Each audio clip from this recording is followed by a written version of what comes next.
Good afternoon, everybody, and welcome to the second session of the SMARTA Final Conference. This session is one where we are going to take a look at the practical aspects, the implementation of shared rural mobility through a series of pilot projects. Before we begin, just some housekeeping, where we just remind you that this webinar is being recorded. So the content is going to be made available to anybody else afterwards who is interested. It'll be available on the SMARTA website. So either you yourself can review it or you can share it with colleagues or other people you think may be interested. If you're posting about the session, please use the event hashtag SMARTA2020. If you wish to engage in the conversation, then you can either use the chat or the Q&A. And these facilities you can see on the screen of how to use them. Now, I know that in this morning's session that some people did submit questions and we didn't really get to them because it was primarily a panel discussion. This afternoon session will be far more interactive, as you will find that the moderator will take many questions from the audience. And tomorrow's two sessions will both be highly interactive as well. So if you submitted questions this morning and they weren't answered, please be patient. We can pick them up now. Just to introduce the structure of the session, I'll make a very short note now, then I'll hand over to Fateni Sara from QPlan of the SMARTA 2 project, and then we'll hand over to Brian Masson, who will be the moderator and the MC for the rest of the event, where we will have in two clusters, we will have the real-life experience from pilot sites. There will be a good amount of time for question and answers, and then a little bit of a wrap-up and information about what is happening tomorrow. About the sites and the pilots, just a very, very brief reminder of a slide that Giorgio Ambrosino showed this morning. We work with a group of 14 sites. And what you see here in the orange are the ones that we're working with directly in SMARTA, in Kilkenny, in Ireland, Aero Department in France, Toscana Sud in Italy, and two Burgerbus sites in Oberes-Glantal and Dreisam-Stromer in Germany. We then work with our sister project, SMARTA 2, which will be explained to you in just a moment. And there are the sites in blue from Agada in Portugal, East Tyrol in Austria, Brasov in Romania, and Tricala in Greece. And then there are 5 other good practice sites that are working with us, Vijeme in Latvia, Vijla in Denmark, Groningen-Drenthe in Netherlands, Bielsko-Biala in Portugal, and Valderrama in Spain. And this gives us a very good coverage across Europe and of different kinds of mobility services. So with that, I would like to hand over to Fateni Sara, and maybe if I stop sharing the screen. So I would invite Fateni to join us. Fateni is the head of research and policy at QPlan, but far more importantly for us, she is the project coordinator of the SMARTA 2 project, and we have become very good colleagues, all of us, over the last 14, 15 months or so. So I'll stop at this point and hand over to Fateni. Please, you might share with us about the SMARTA 2.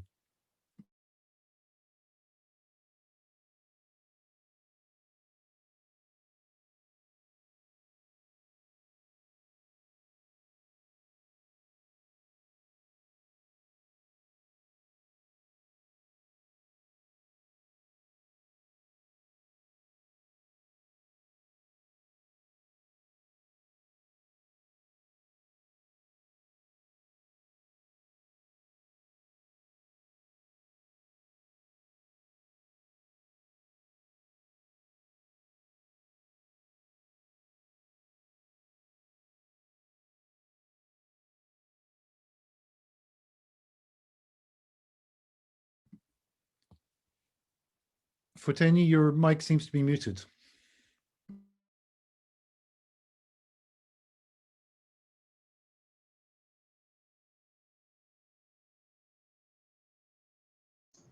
Okay, so can you hear me now? I hear you now, thank you. Okay, thank you. The idea of our presentation today is more to present to you the demonstrators, our project, which was more about the implementation of the SMARTA framework and also what we have learned so far in what it takes to have sustainable shared mobility in the European rural areas. So before I start my presentation, I wanted to give you a little bit of background on how this idea of the project was built. So while European cities have been working on creating the right framework for the implementation of smart mobility and developing sustainable urban mobility plans to raise awareness about and also promote the use of alternative means of transportation, rural areas, on the contrary, did not really follow this path, as they present very specific conditions that require different kind of support towards the achievement of certain objectives and the adoption of smart solutions. For example, the lower population density makes running public transport at high frequency quite inefficient and quite expensive. And therefore public transport options tend either to be very expensive or to be limited, provoking an increase in the share of private car ownerships. The number of issues created due to the poor transportation in the rural areas, together with the need to implement solutions that will be fit for rural areas, inspired the need for SMARTA 2, which implements shared mobility services interconnected with public transport in 4 European rural areas in Austria, Greece, Romania, and Portugal. Explores the effectiveness of these solutions by applying the SMARTA evaluation framework through real-life examples, and facilitates the adoption of smart mobility solutions in other rural areas across Europe through transport-related stakeholders' involvement, through the design and implementation of citizens' awareness activities, and the application of behavioral incentives and nudges to improve the uptake of services by the local citizens. And through all these different activities, we hope to ultimately contribute to the sustainability of the services beyond the timeline of the project. Our 4 demonstrators, which will have the chance to directly present to you their services in the next part of the conference, have been selected as they represent areas with different rural mobility needs. For example, some have been working on promoting shared mobility services for quite a few years now, while others had to start from a point of having to work on changing the behaviors of locals in relation to use of shared transport means. We also selected them because they represented complementarity in terms of target audiences. So our services aim towards parents traveling to urban areas for work or taking their kids to school, to elder people who cannot drive for themselves, or to students and younger adults wanting to go to the university.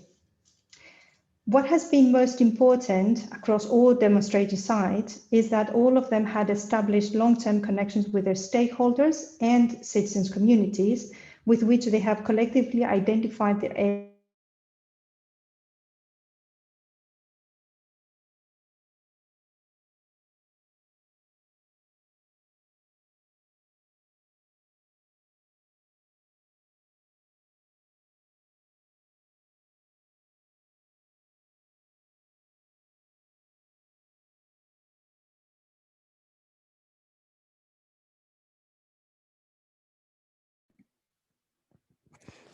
Fatini, I think we can't hear you at this moment.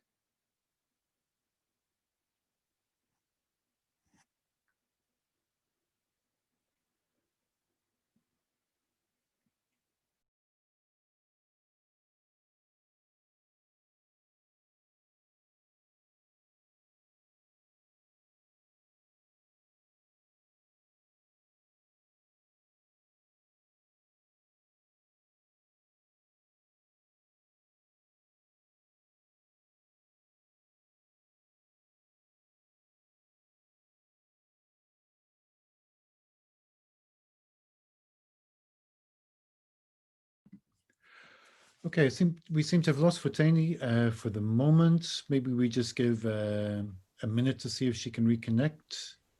I don't know if it's helpful. Hi, it's Christina from Trikala. Hi, Christina. But here in Greece, we have some very bad weather the last 2 days. And I'm very, very stressed about my internet connection because it keeps failing.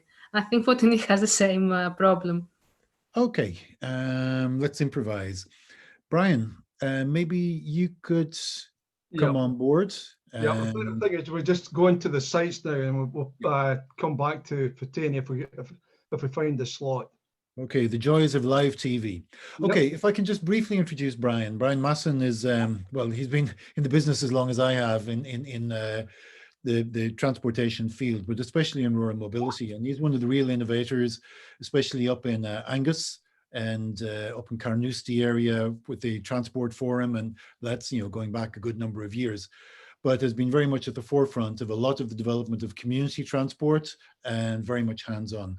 And among the latest of the ventures then is to get involved with a SMARTA 2 project as very much a resident expert, assisting all of the various pilots within it. So with no further ado, I'll pass over to Brian, and Brian will act as the MC, the moderator, for the interaction with all of the pilot sites of SMARTA and SMARTA 2.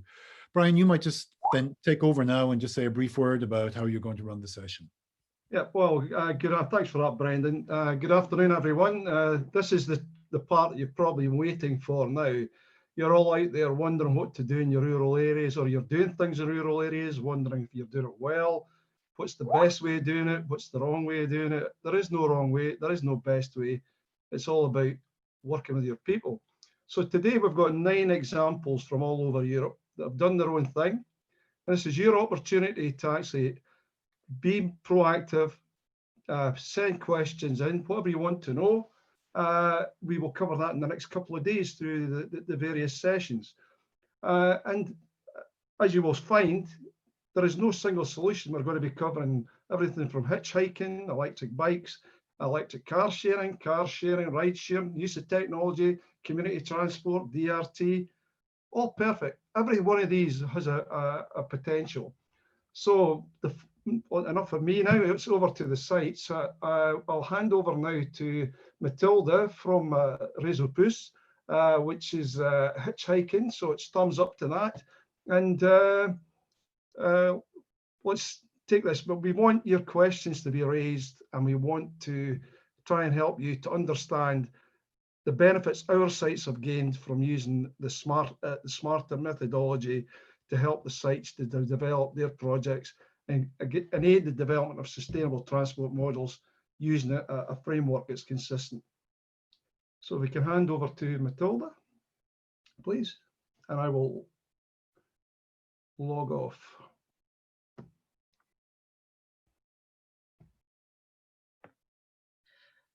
Hello everyone. So I'm gonna present you Réseau Pouce. So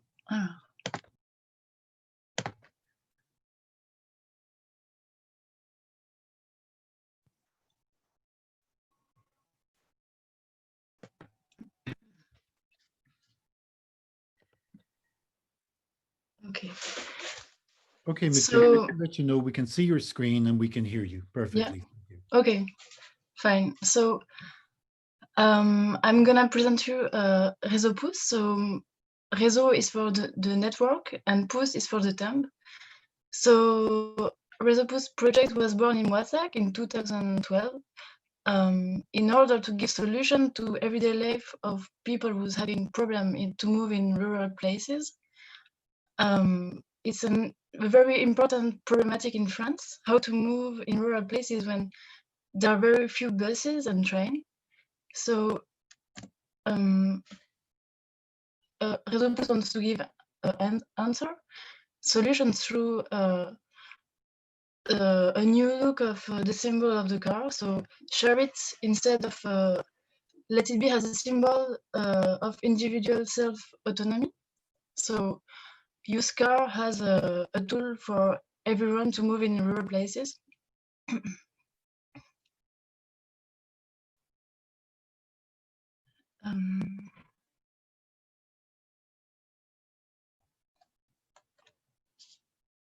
So with Réseau Pouce, people can subscribe from 14 years old and for free. So they can subscribe on internet, through the application and on the city hall. So when they did subscribe, they got their own member card, and they are a part of the community of Réseau Pouce. people can do either hitchhiking or car sharing or both in their everyday life. So they can also be sometimes the driver or the passenger. So yeah, Resopus is really about how to create a community through car sharing and hitchhiking. So why a community? So Resopus, the aim of Resopus is to support solidarity. So with the neighborhood, create a feeling of solidarity with the neighborhood, and to avoid the one person, one car, and to have less carbon and more solidarity. And and also the big aim of Resopus is to make the link more tight between the neighbor. And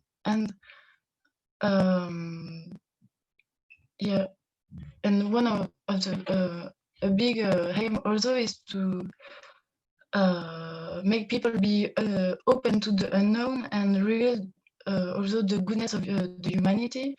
And we really want to make hitchhiking for everyone. So yeah, the community is very important. So with Resopus, we can do either hitchhiking or either car sharing. So with the hitchhiking, we have a sign nearby the road. So we call it les arrêts sur le pouce. So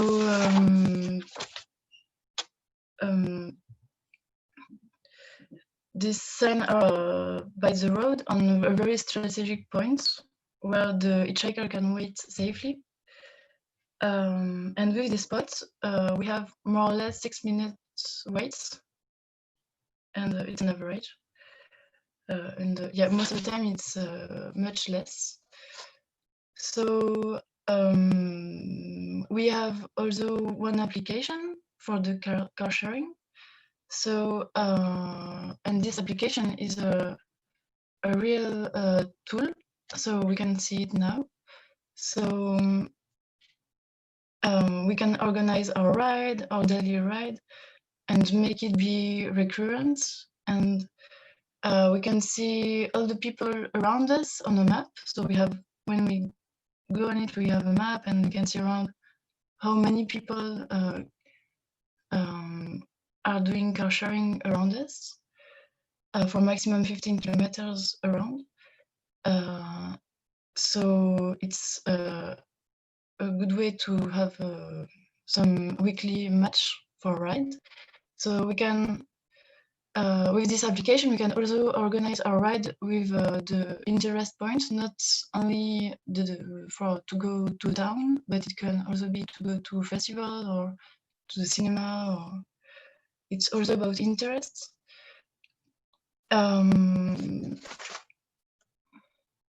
So how do we do in Resopus to make citizens get involved and using the service? So we are 3 animators in Resopus, so I am one of them. So we meet a lot the inhabitants, and we are doing a lot of workshop about solidarity, ecology around the mobility thematic. We meet a lot of kind of people, and we are also doing hitchhiking bad teams for the people who are not sure or a little bit afraid, but they would like to try. So it's a very good way to show the people that hitchhiking is very possible for everyone, and it's a good way to touch the goodwill of the people around us. And we are doing a lot of citizen coffee to debate about this problematic. And yeah, with Resopus, we have a large program with animation in the cities who are using Resopus. And yeah, and the aim is to create a feeling of community yeah, in a city or we are working with the many city. We call it communauté de communes. It's many city working together. So the aim of Réseau Pouce is to create this local community, this spirit of solidarity between the people, and to make them share their goal. So I think I'm done. Yeah. So I'm gonna stop to share the screen. Up.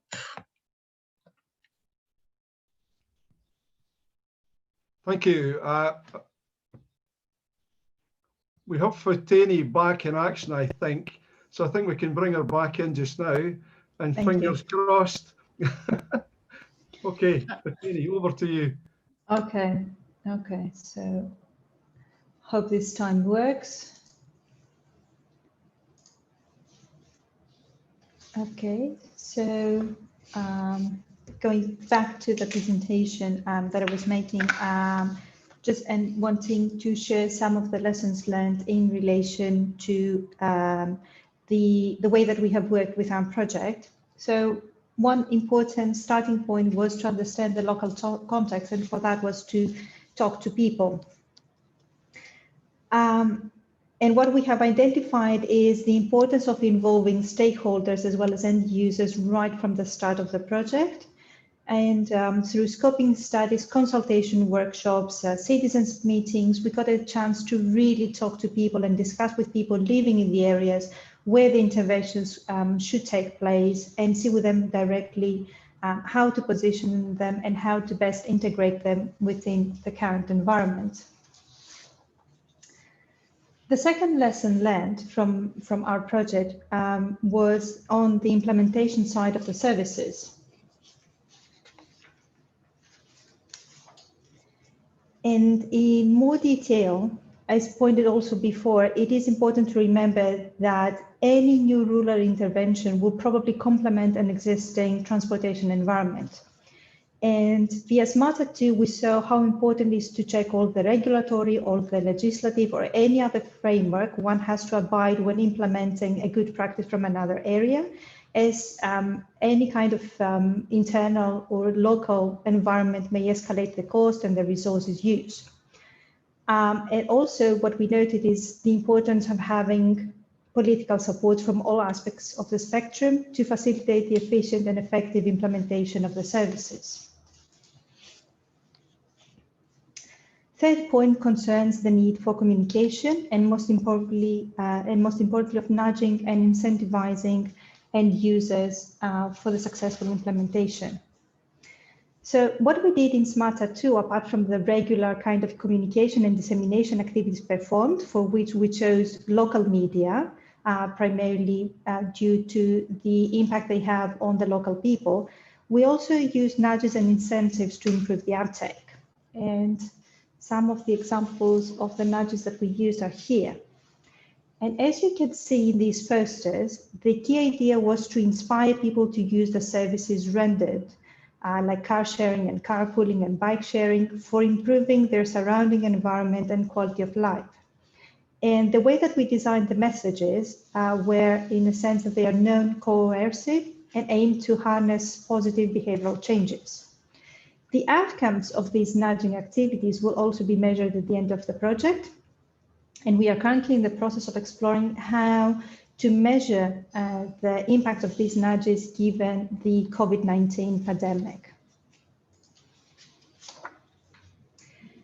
And finally, all projects need to be properly evaluated so as to identify the lessons learned and use this knowledge to improve next activities and actions. And to this end, we are putting in good use the SMART evaluation framework, and we use it to identify the challenges addressed, the objectives aimed, and the missions accomplished. And the lessons learned, not only for own purposes, but most importantly, because we want to share with other areas the lessons learned from our activities and help them also.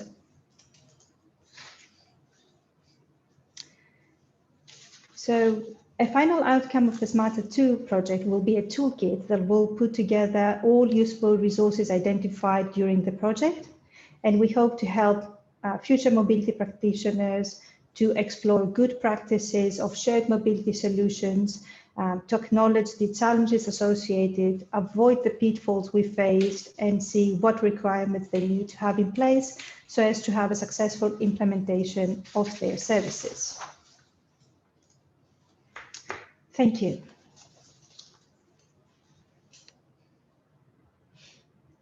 For Tony for that, and we're back on course. We're right on time here, so this is working out well, fingers crossed. So we know the background to SMARTA 2, and we've had the introduction on using e-hitchhiking and the importance of bringing communities together. And as was discussed this morning, if you're going to have successful rural areas, we have to encourage families to stay there. And it's important that we look at school transport and the use of vehicles and build confidence in how families will allow their kids to go to school by car, not by car, but by using public transport. And part of that has been tested in South Toscana. So I'll hand over to Claudio, who'll give you a background to what they've been doing there. Claudio, over to you. Thank you very much, Brian.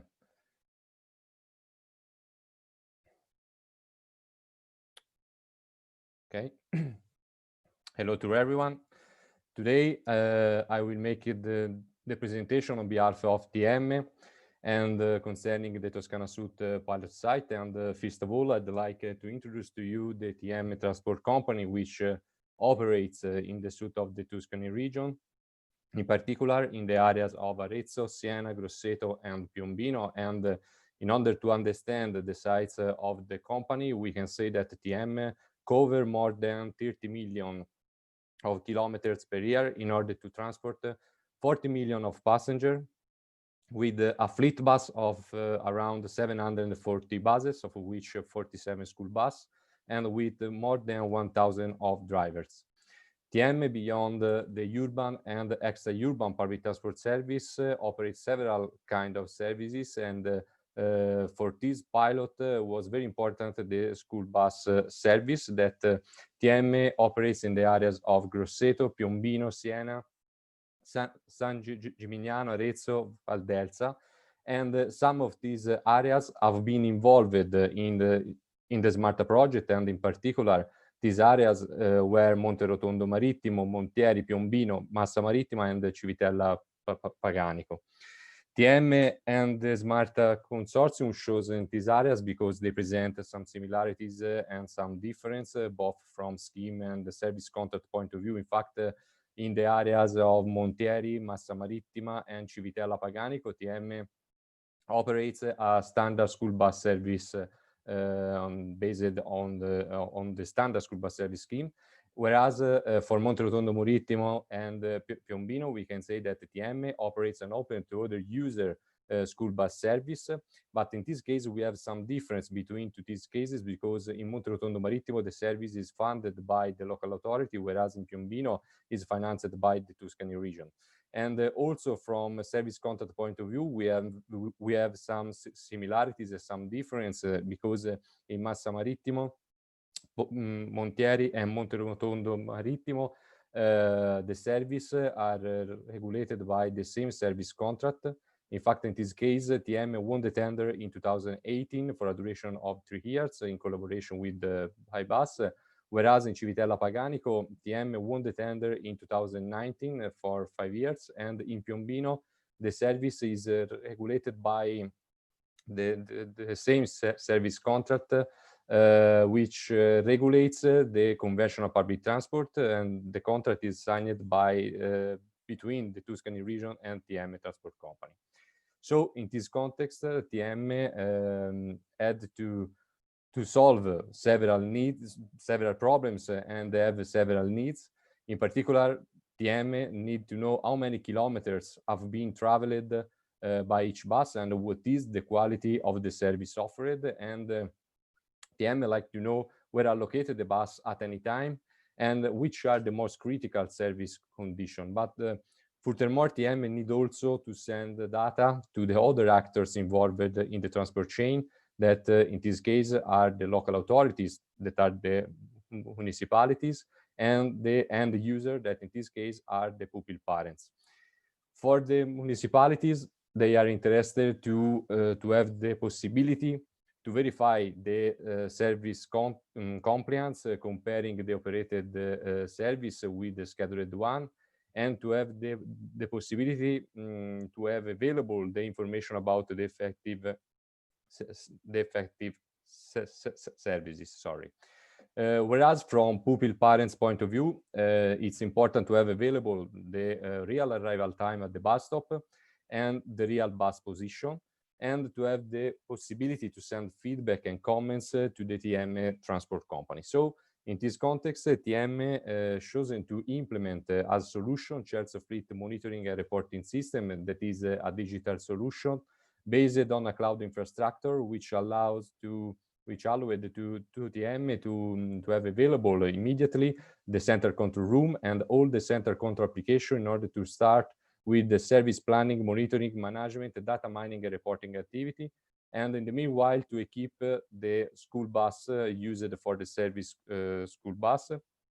And in this way, with a commercial tablet and Chelsea mobile application, TM can start with the data collection activity and to visualize the information to the driver. So in few steps and in a very fast and easy way, TM had the possibility to start with the school bus service monitoring activity, to monitor the pupils get on, get off the bus activity, and to provide information to the end user with an additional info user app, comparing with the TM Mobile 2.0, that is the info user app already implemented in TM environment dedicated to the conventional public transport service. And whereas for the school bus service, TM implemented the Chelsea Info app in order to provide the information to the end user, as mentioned before. So we can say that the main Tuscany Sud pilot site outcomes can be summarized saying that all the functionalities envisaged by the platform have been started in the Tuscany Sud areas, and in particular that TM, with the collaboration of SMARTA Consortium, defined all the school bus services operated in the areas mentioned before. And in particular, TM defined around 10 lines, 60 routes, and 400 trips per week. And from the technical point of view, we can say that the TM implemented the central control application, equipped all the school buses with Chelsea Mob, carried out the training activity to the operators and to the driver, and start with the fleet and service monitoring and with the data collection and reporting activities. Furthermore, TM, with the SMARTA Consortium collaboration, carried out also several surveys for the various actors involved in this pilot, and in particular are the central control room operators, the driver, the end user, the municipalities, and in any case, we got the same response that thanks to a platform as Chelsea, there is the possibility to have many benefits and few costs in terms of human resources required beyond the economical ones. Furthermore, with a platform like this, TM now has the possibility to monitor more services for more areas. In fact, Chelsea in this case allows to monitor one service for one area, as in the scenario one in the slide, or to monitor more services for more areas, as in the other scenarios.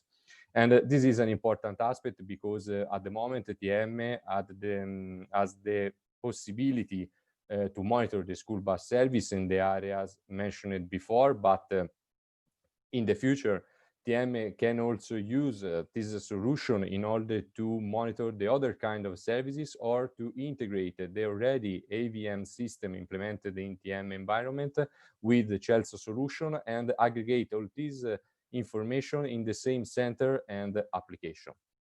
So in order to conclude my presentation, we can say that thanks to this pilot, we have understood the importance to involve from the early stage of the realization process of all the actors involved in the process. And this is an important point because in this way, we can understand how to put the integration in operation, and for this reason it's very important the cooperation between the public transport operator and the public transport authorities. And it's very important also to know what are the most suitable and important technologies to use, that in our case was the AVM system. And it's a fundamental aspect to know that we have to start with a simple structure in order to have the possibility to improve the solution and the system during the time, and to invest in the initial stage of the process in the right activities. As an example, the data integration, and for this we have to carry out the data standardization activity, the data quality assessment activity, and to dedicate the resource to gathering the system operation and the system performance in terms of reliability and quality. And as a final aspect, we can underline the importance of the role of the public transport authorities that can coordinate the implementation process for several public transport operator, indicating an example the possible digital solution, and also indicated an example the standard protocol to use in order to have the possibility to share all the information between the several areas and the several services, and to aggregate this information not only at local level but also regional and national level. That's all. Thank you very much. Thank you, Claudio. So there's a consistent message coming across: multi-stakeholder involvement, involving the communities, maximising use of resources. Now, the next place we're going to move to now is Brasov in Romania. And the first time I was there 12 years ago, there were more horses and carts than new cars. And the rural areas around Brasov are now seeing the success of investment in the city, that people now want to move out from the city into rural areas, and it's becoming more prosperous. So how do you cope in an area that's actually rural areas that's expanding, but you have the conflicting impacts of poverty and low income, and then the new money coming into the area? So with that in mind, it's over to Catlin, who's going to tell us why he's adopted car sharing in Transylvania. Hi, everybody. Hello. A nice greeting from Transylvania. Let me just share my screen, which would be this one. Just a second. No, it's the, sorry.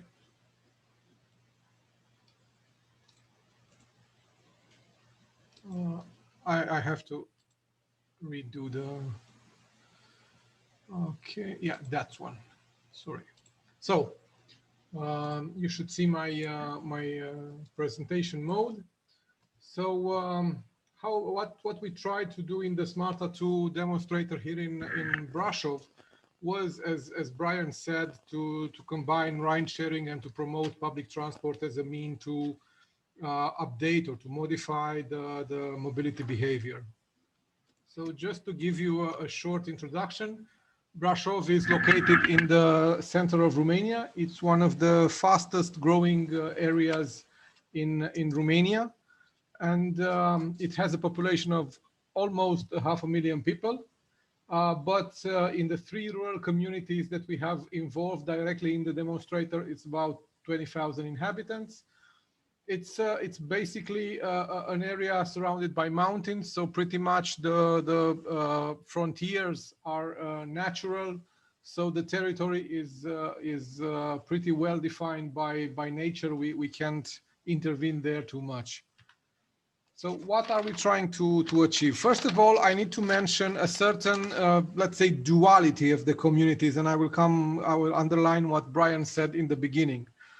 So basically, we have the, let's say, the locals, the natives in the rural communities, which are similar to any other rural areas in Eastern Europe and pretty much the entire EU. And also you have these newcomers, this new money coming in, basically young professionals, young families with education above average, income above average, and most of all, demands for public service and for opportunities above average, similar to urban areas. And now I feel compelled to come back to some of the points that were made in the last part of the first session, because as some of the speakers were presenting, why not the people in the rural areas should require the same standards that highly populated, highly density areas in urban cities have. So our main challenge was this generalized mobility behavior, which is car-centric. People in these communities focus on cars to drive to and from school, to and from work. Basically, everything which is related to everyday life somehow involves the car. This generates high level of air and noise pollution and a lot of frustration due to lost time. So thanks to the SMARTA 2 approach, and together with the other members of the consortium, we have devised a demonstrator which is focused on two areas. On one hand is promoting the use of public transport, which is, let's say, a newly redesigned service completely integrated with the public transport in the Brașov city area. So this new service is now, let's say, one of the focuses of the SMARTA 2 demonstrator. The other thing, which is more let's say upper alley, is providing ride sharing opportunities. So we try to convince people in these rural communities to carpool whenever their destination is in the same general area. That's an opportunity for us. So how do we do it in Brașov? So we were talking about three rural communities, which are Bod, Cristian, and Prejmer. Basically, it's three rural communities which are in, let's say, different stages of evolution, coming back to what Brian said at the beginning. So this new money coming in has a great impact on the social and economic profile of the entire village. And these three have matched three different stages into a natural evolution. We designed the demonstrator in order to promote public transport service. It's basically urban buses, which will connect to transport hubs situated at the edge of the city of Brașov, and from there you can exchange with a route which is available within the city. Sorry. Because a lot of traveling is done by car, we are promoting the use of ride sharing, because it's one of the options that will allow a contribution to protecting the environment, but also gaining time, gaining opportunities, allowing I don't know, children to get faster to school, allowing a better parking policy in the workplace. So all sorts of benefits. So for that, we have developed a web-based app in order to matchmake drivers and passenger in the same community. Basically, we are trying to address people that somehow live, let's say, 2 or 3 houses apart, but don't know about each other's trips, and we try to optimize this through this web-based app. Obviously, because we are talking about, let's say, young people, young families, these guys have relevant digital footprint. So they're completely involved in all sorts of social media, and all sorts of components of their daily life are run through the internet. So basically, the internet is one means that we will use to get to our target group. However, classic approaches are still engaging, and they show an impact. So, for example, posters on the buses are still used, and we are focusing on a community building approach. Basically, when designing the demonstrator, we looked at some examples of best practices in other European countries, And we felt that this community building approach would serve best the purpose of the demonstrator by bringing people around, let's say, a common goal. Even if that goal is either protecting the environment, which is, let's say, a bigger community goal, but also a more selfish approach, which relates to gaining time to maybe optimizing mobility behavior and such. So our, let's say, storyline involves a kickoff meeting at the beginning of SMARTA 2, consultation with the communities, because we want them to get involved in how we design the demonstrator, working with a specialized subcontractor in order to design a web app for ride sharing. The app has a component which is related to ride sharing, but also one which is related to public transport, providing relevant information. Because of the COVID-19, we had some delays, and we launched the demonstrator only a month ago, just over a month. And we'll spend the next winter months and also part of the spring testing our approach and hopefully getting the estimated impact. By the end of the demonstrator, one of the elements that we look for is raised awareness levels on ride sharing, and as I mentioned on the presentation, a glimpse into a functional business model. Because this approach is only in its let's say infancy in the Brașov area and basically in Romania, we are trying to make sure that we create the basis for future business models. A few data from our pilot. The picture on the screen maybe looks like something from another reality when we were still able to meet each other and to talk in a room. So we involved the representative of the communities. We are cooperating very well with the public transport operator. This is a screenshot from our web app, and now we are finalizing, or let's say refining, an incentive scheme with local businesses in order to promote ride sharing and give some rewards to people who join the app and who provide ride sharing opportunities. What problems did we experience? Obviously, COVID is the biggest one, because on one hand, the demand for travel has decreased dramatically. People are, whenever possible, working from home. Schools are working online. Obviously, social distancing has affected us in a great deal, because it's almost counterintuitive to promote ride sharing during these times, but still we are doing it. Unfortunately, also local businesses involved in our incentive scheme are trying to pull out from supporting the demonstrator, because they feel that somehow it might affect their image if at some point there's cases of COVID spreading due to ride sharing. Obviously, people are reverting to using their own vehicles. Even this is more expensive and more time consuming, but they see their car as a safety bubble. And what we want to underline, and this is a final point in my presentation. So basically, ride sharing was, let's say, evolving naturally, but up to a certain point. I mean, members of the extending family, maybe neighbors who live next to each other, would try to use some form of ride sharing in order to get children to school, basically.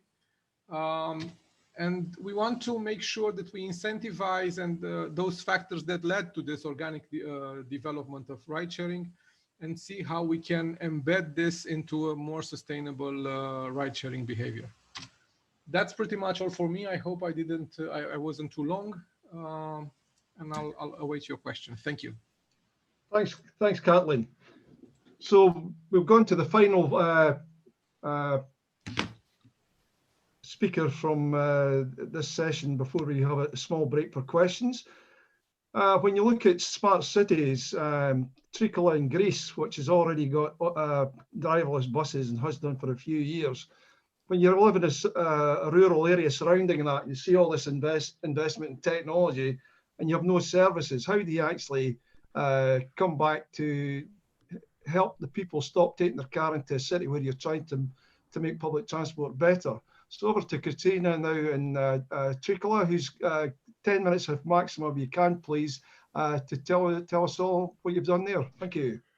I will try to be very quick. Thank you very much. Hello, everybody. My name is Christina Karaberi. I represent the city of Trikala, and I will present you the SMARTA 2 demonstrator of our city. Few words about our city. Trikala is located in Thessaly in central Greece. It has 82,000 people residing in the city. 35% of them is spread in the surrounding rural areas. Now, there are 8 municipal sections where the population varies from 2,000 to 62,000 inhabitants. In general, the municipality of Trikala includes both urban and rural landscapes where diverse land use activities are taking place. Now, as we were introduced, on one hand, we are a smart city, equipped with smart services in several sectors.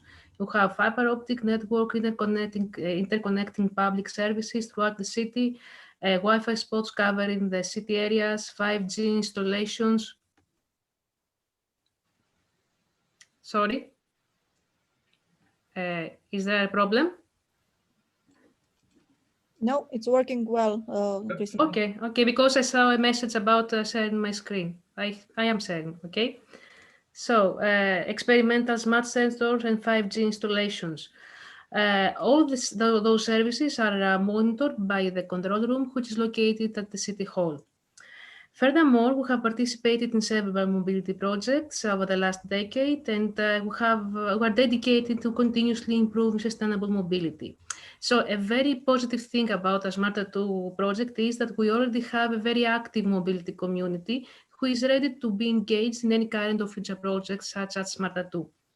Now, on the other hand, the main challenges that we face is the traffic congestion at the city center. You see, most of the commercial, residential, entertainment, and institutional activities are taking place in this area. What is more, the coexistence of the central bus station and the local open-air market in this place causes severe traffic, which is further aggravated due to lack of parking spaces and illegal parking. A second problem is that the rural areas are underserved by public transport, meaning that the bus routes are not very often or punctual. As a result, mobility largely depends on individual car use. There are 50,000 car owners constantly using their cars at the city center. As you can understand, this has a negative impact on the environment, causes severe traffic congestion, but also has a social impact because there are people nowadays that can no longer afford a car or cannot use their car on a daily basis and therefore cannot access essential services. So we are as SMARTA 2 demonstrator, we are assisting our citizens by setting this online carpooling platform.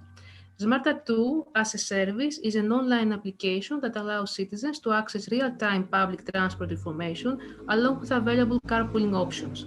The application also includes a booking system for services such as storage lockers, wheelchair scooters, or bicycles that are offered at the info point in Central Square.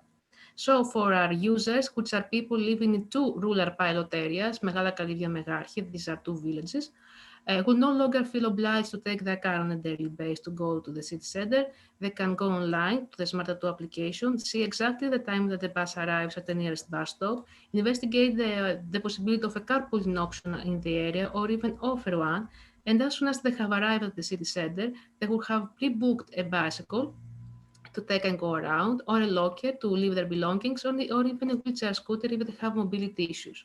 So we believe that via this digitalization of the existing services and the promotion of new ones, which is the carpooling option, we will improve people's accessibility and mobility and actually improve significantly the usage of sustainable mobility services in our city. Now, engaging the local community and all the major stakeholders was a priority and is a priority throughout this project, and it has been a priority since day one. We introduced the project to the local community on our consultation workshop in January. During that workshop, we had all the major stakeholders, and with their assistance and their participation and engagement, we decided about the specific characteristic of the demonstrator and of the areas of implementation. So engagement was something that we focused on from day one. In July 2020, we had a promotion event where we actually reintroduced the application after the first lockdown and initialized the pilot. We had our demonstration workshop in September. Again, we invited the stakeholders to be there and show them, present them the final form of the application. Of course, we couldn't have an open event due to the COVID-19, so we had just the stakeholders there. However, in order to disseminate the whole application to the local community, we used the posters that are now displayed both in the city and in rural areas, and we have also created 2 promo videos that we're currently disseminating. Our storyline so far, as I said, we had our consultation workshop in January. We also identified our subcontractor then that prepared the application. The application was ready in March to be piloted. However, due to the COVID-19 situation, we had to cease the pilot and postpone it. We reintroduced the application in July and initiated the pilot then. We had our demonstration workshop in September, released the first promo video in October, released the second promo video in November, and also demonstrated the posters. And we're now on our pilot, and we're focusing in finalizing evaluation results and actually create a sustainability and scale-up plan. The problems that we experienced, of course, they had to do with the COVID-19, what else? So during the first lockdown in March and June, the impact was major because the info point where the bicycles and the lockers and the wheelchair scooters are offered was closed, bus routes were not conducted, people could not share a car, and all the activities were ceased. So although the application was ready, there were no services or transportation needs to support. We postponed the pilot and we used that time to improve the application and finalize dissemination material and other things. During June and September, we had all these measures of the lockdown gradually lifted. The info point was back up, operating, the bus routes were conducted, people could share a car, and some of the activities were actually active. So in order to fill in the gap from March up to July, we reintroduced the application through this public event we had at the Central Square and through relevant press releases. We also had our demonstration workshop in September and started promoting and emphasizing via our promo videos about the benefits of SMARTA 2 in relation, not just in relation to sustainable mobility, but in relation to COVID-19 measures as well. We are now, after October and up to now, we are in our second lockdown period. Very significant reduction of mobility altogether, no more than 2 people can share a car, and everybody has to wear a mask. Of course, the good thing is that the info pod is still open and some bus routes are conducted, and therefore we thought it was useful to continue with the pilot and to keep promoting SMARTA via online events. If we can say something about the strengths and the positive characteristics of the application, we can say that it's a user-friendly app that incorporates all mobility services provided in our city, while introducing new ones. So we talk about the mass deployment offering multimodal travel patterns and planning. The app is available on Android and iOS, and it's scalable, meaning that we can add any new service we wish to, and we're going to do this very shortly. And another important thing is that the data collection that we hope to have through our evaluation procedure will be very useful to any future mobility planning. SMARTA 2 also presents a lot of opportunities because it gave us the opportunity to set the ground for familiarization with multimodal transportation and shared mobility. We also have the ability to expand, as I said, the application and embed new services. As a matter of fact, we are planning to incorporate AVS and UAVS services very shortly, or even initiate a ticketing system. And we believe that this project will give us a lot of interesting data, but will also attract some new mobility projects as well. Before I finalize, I had prepared to show you one of our promo videos, but it will take forever to see it here. I have uploaded the relevant link on the chat box, so feel free after my presentation to go online and watch it. Thank you very much. I hope I was on time. Oh, Christina, perfect. Thank you. Back on time. Thank you. Well, we come to the question and answer session now with the 4 speakers. And one of the things that has become crystal clear here is that the involvement of communities and multi-stakeholders in the design of the services in all 4 areas. And how important, this is a question to each of the speakers, how important was it to actually ensure that you provided feedback from customer experience in the systems you designed?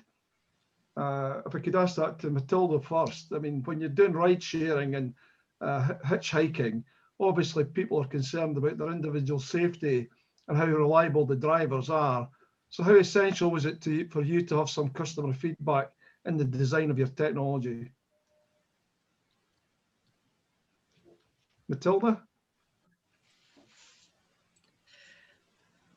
Yes. So about the safety, you mean? So Directly getting customer feedback about the performance of the service. yeah. So how to answer? With hitchhiking, we can't have a direct feedback from the people who are using Réseau Pouce. But we never had a bad feedback. With the hitchhiking, it's not really possible, but with the application, we will be able to have some of this feedback. Yeah. I'm not sure I'm answering the question.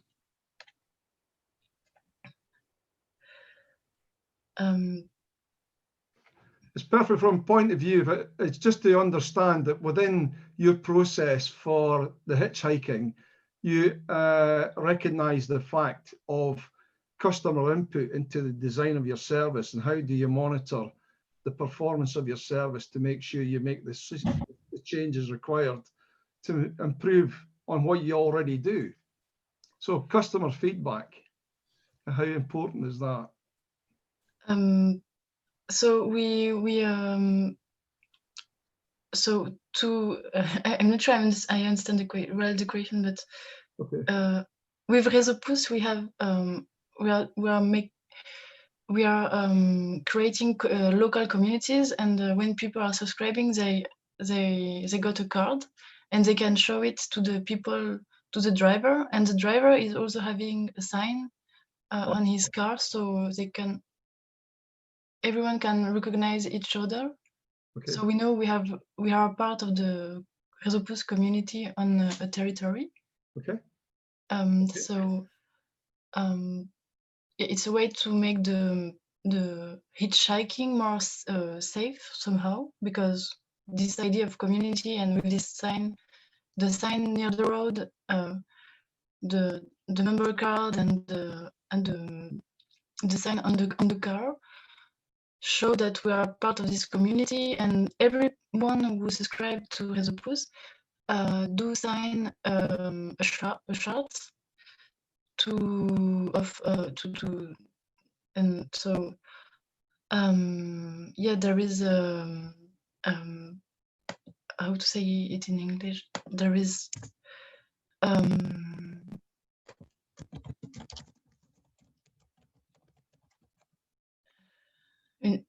so a goodwilling chart of benevolence. Yeah.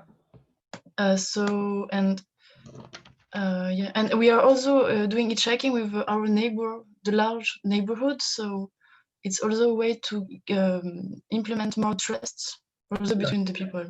It's local, and we have a card, and it's not really hitchhiking. It's it's building trust between communities. Yeah, it's more somehow it's more organized hitchhiking.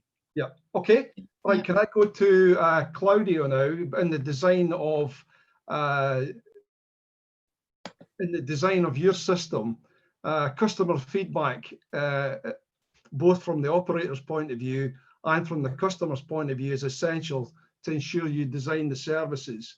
So, and you understand that the quality of the services is up to the standard required to build confidence. Yeah. In our case, it's very important the feedback from the operator point of view, because in this way we have the possibility to understand if the system present all the functionalities required in order to, an example, implement the service from topological point of view, from timetable point of view, and if the information that we can collect with the system are the right information, are enough to understand what is happening in a particular day for a particular trip. And in the same way, it's very important the feedback by the customer that, in the case that we presented before, are the pupils' parent, and in this case, its feedback is very important because they can inform us if the information, also in this case, are enough, and it's important to have the possibility to know where are the bus, and so where are the children. And in this case, the technology is very fundamental, very important in order to give to the parents the right information and more information than before the system implementation. Excellent. Can I just ask the other speakers to put their cameras on, please, so we can see the whole panel, please? Thank you. Kathleen, one of the things that you face is how do you build trust between traditional communities and the new money coming in, and also trust in how can you know that the driver you're getting or the passenger is safe to have in your car? Actually, that was one of the important points in our web app design. Basically, when we were talking with the team that designed the app, one of the issues was that mothers in the communities said that they don't feel safe to let their children ride in someone else's car. At some point, someone even said, I'm not worried for me if I get into a stranger car as much as I'm worried for my children. And that's why one of the issues that we tried to build into the app was an instant messaging component, an instant messaging module between passengers and drivers, because we kind of figured that if they manage to communicate beforehand, they will basically identify themselves within the community. I'm the guy living 3 doors down from you. I'm the second car from the store, or something like this. And ultimately now, even though it began for just a few weeks, one of the things that we didn't do initially, even though other best practices that we studied included this, we didn't define points for drop off and pickup. And now, even after a few weeks of using it, those who are using it are saying it's better if you predefine some pickup and drop off points. And actually, Mathilde now just gave me an idea about some stickers that someone can stick on the windshield, and maybe on the backpack or some sort of sign that would allow them to understand I'm the guy and I'm the driver and I'm the passenger. But it's crucial. It's crucial to get the trust, because it's in our case it's difficult because it's two sides of the same community. It's, let's say, the existing identity, which has a certain level of pride and a certain resistance to new, and you have this new money, newcomers, as you mentioned, which want to become part of this bigger family of this community. So it's an effort. It's an effort. Thank you. Christina, what about you in Greece? I mean, you have the same challenges, elderly populations in the rural areas, new money moving in, highly successful city, e-city.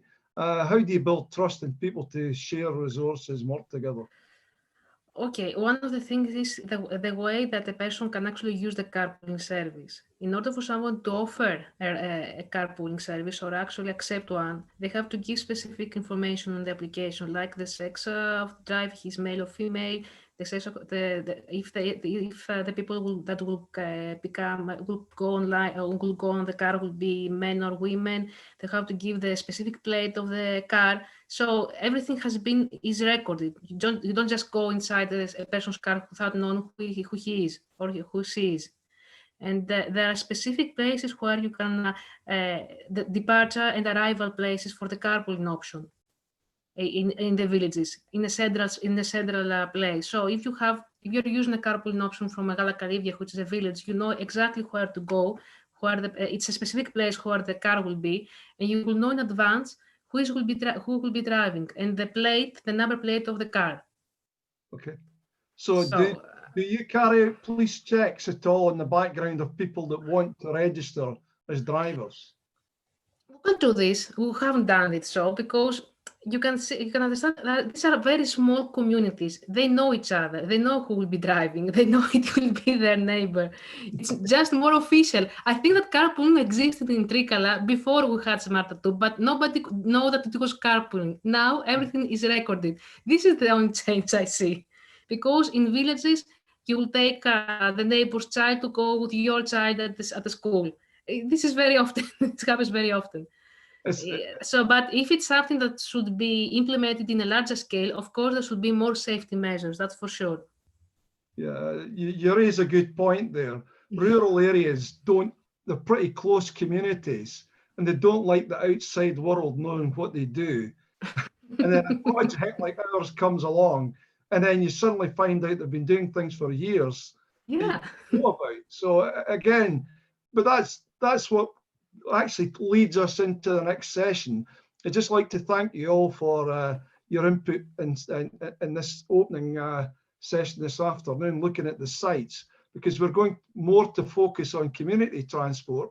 That's involving the people in the running and the design of the services. So I'd just like to thank you all for your input and for the questions that came in from the audience. And I'd like to move now towards who am I got next? Karl-Heinz Schoen from Burgerbus to let us know about something that's close to my heart, demand responsive transport. And let's hear your story and what you've done in Germany. Karl-Heinz. Yeah, so hello to you all. Nice greetings from Germany. And I just try to share my screen. Let me see. I hope this is the right one. No. Okay, I think it's working. Is everything okay? So it's a story about the Bürgerbus from the Oberen Klantal, the Upper Klan Valley. It's a nice area located in the southwestern part of Germany. And our communities, it's about 30,000 inhabitants.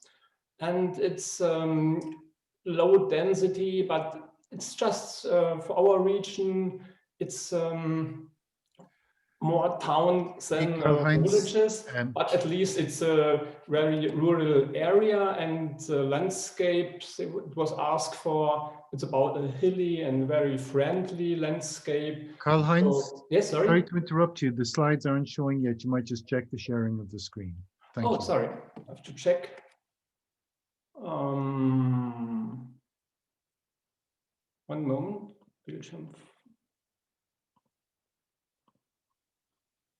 Okay. Okay. Yes. Perfect. We see it now. You might just enter. So sorry. Okay. So it is the southwest part of Germany, and the sign of our Bürgerbus, 30,000 people. And okay, you can hear me. It's quite a hilly landscape. And it's something like a hidden gem of making holiday in a more unknown country. Karl-Heinz, this is Lucia. I'm sorry for interrupting. Could you put it on the full screen for us, please? Yes, of course. I tried, but I'm not sure why it... Okay. Excellent. Thank you. It's better now? Okay. Perfect. Thank you so much. Okay, Sorry. So sorry. So what are we trying to achieve? So we have public transport, but it's very poor. We have something like a backbone. It's running from the biggest villages through the county, but a lot of small villages are lying left or right besides this line, and there's just a quite poor public transport. So it was the first idea to add something to this kind of public transport. And the second idea is to bring some interesting and meaningful work for people changing from their work life to the time staying at home, being retired or something like this. And they are normally looking for something interesting to do for themselves and for the community. So we have two ideas: to make a better transport situation for all the people, and we want to make to offer a good job for people who want to do this. So what is our service? We have 2 buses for our 23 villages and the 30,000 people. It's a small bus with 7 seats, and we offer our service 2 days a week. The limit is 9 seats because this is, we do not need any license. So it's very special in Germany. Normally you need, for everything you want to do, you need a special license. But for our Bürgerbus project, you don't need anything. You just need a driver license for a normal car. And if you have this, you can be driver for our Bürgerbus with a maximum of 8 passengers. Our towns or villages are quite different in the size. The smallest is about 600 inhabitants and the biggest is about 6,000. And this is so the kind of center or the special hub where the people from the little villages want to go. We are 35 volunteers. And they're all volunteers. There's no professional person in the whole system. Everything is running for free. The drivers, the co-pilots in the car, and the ladies normally sitting on the phone and picking up all the wishes of the people who want to use our service. Our trips are free of charge, so we do not need a special license for buying tickets, or we don't have anything to deal with taxes or with tariffs, so it's quite an easy way. People don't have to pay anything, but they like to throw something in our donation boxes. It's a service on demand. You have to book it in advance, so minimum 1 day before, and you can do it by phone. That is a way the most of our passengers use, maybe 80%. Sometimes we get an email from the children, from the people who want to go, because they are, in the main time, they are older people. And we have on our homepage an internet service where you can book your ride as well. And this is something special, so we have to check that the Bürgerbus system is running without any app or anything if it's necessary. So we don't need any technical devices, it's just a phone is enough to make the service. So what is about how we engage with the local community? So it's very important. We have to communicate about the official journal that is published by the community. But the most important way to communicate is mouth to mouth. People are talking about our service, and that is the most important things. We have the homepage, but we do not have, for example, an app or Facebook or Instagram, anything like this. The town hall pays all the costs for the bus and the garage and insurances, everything is necessary. And the volunteer team of the Bürgerbus is organizing itself independently. So we don't need any advice or any help from the town hall, and we can do what we want and not what the mayor wants. Our storyline, we started with the first idea, implementing a Bürgerbus project in 2016. We invited the public, all the people, to first workshop in March of 27. About 60 people joined this workshop, and more than 30 said, okay, I want to be part of the Bürgerbus team, and I want to be a driver, I want to be a member of the phone team, or I want to help organize all the Burger Bus things. Then we had a training session in first aid, in safety driving, and how to deal with all the system we had. Our first ride was in July 2017, and it took only 1 month, and it was very popular, and we had a lot of people using our Burger Bus. Due to Corona, we had to stop our service in March and April this year, also in November, December, and it looks like January will be shut down as well. We hope at least that we will start again as it was in 2018, with about 40,000 kilometers each year and 80 passengers per day, and we ride maybe 300 kilometers each day with our buses.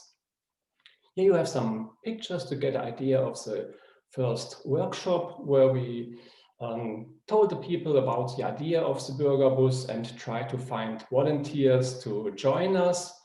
And you see a picture from our first aid lessons, how to deal if something goes wrong in the bus. And you see the actual team of our Burger Bus friendly person doing well things for themselves and for the others. What is our problem? First to see, of course, COVID problem, but we are supported by the people. They made us mouse and mask for us, and we get disinfection liquid from our drugstores. So it was quite nice to get support from all the community. We had to deal the problem with the technical support. At least we have two systems.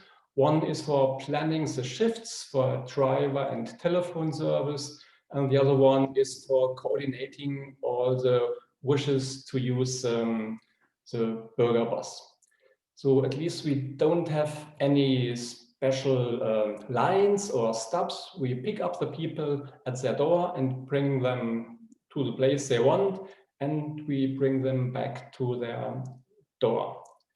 It's important because our regular bus stops are sometimes more than 1 kilometer away from the houses, and it's quite a long way for an older lady carrying her bags or going by rollator. So you see some ladies of our friendly team. You see our bus. We take part on public events to make to say, okay, we are part of the community, and we find new drivers and new volunteers to support us. And our county, the Kusel County, has all over the villages Burger Buses, 3 projects at all. And it's quite nice. We are supported by the banks, by the credit institutes. And it's very hard because at least I had a nice figure. In the Kusel County, there lives 70,000 people at all, from a baby to the oldest person. And we have 70,000 cars in our county. So you can imagine that every family has minimum 1 car, normally 2 cars, and at least sometimes 3 cars. And so we try and we work to increase the number of cars of every family. That's the story of our Burger Bus. If you have any questions, don't hesitate. Thank you, Karl-Heinz. A really good presentation there, showing you what the community can do when they feel they can get together and solve a problem. We'll get back to you with questions at the end of this session. I'll get back to you. Thanks for that. We pass on to your colleague now, Stefan Sommer, who will demonstrate how they've expanded services again in Germany. So, Stefan, over to you.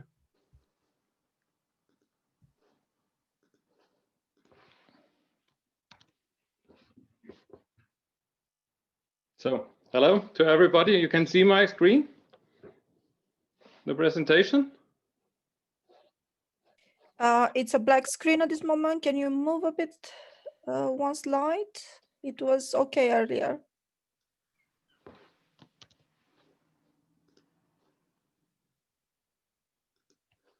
Okay, my suggestion is, yeah, yes, it's perfect. It's perfect now.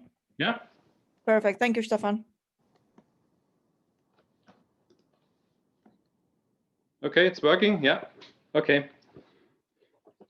Hello to everybody. Greetings from the south of Germany, from the Black Forest, and when I'm looking outside, it's the White Forest at the moment. So I want to introduce our burger bus, the next burger bus in Germany. We have them in the southern of Germany, Black Forest, Freiburg, I told before.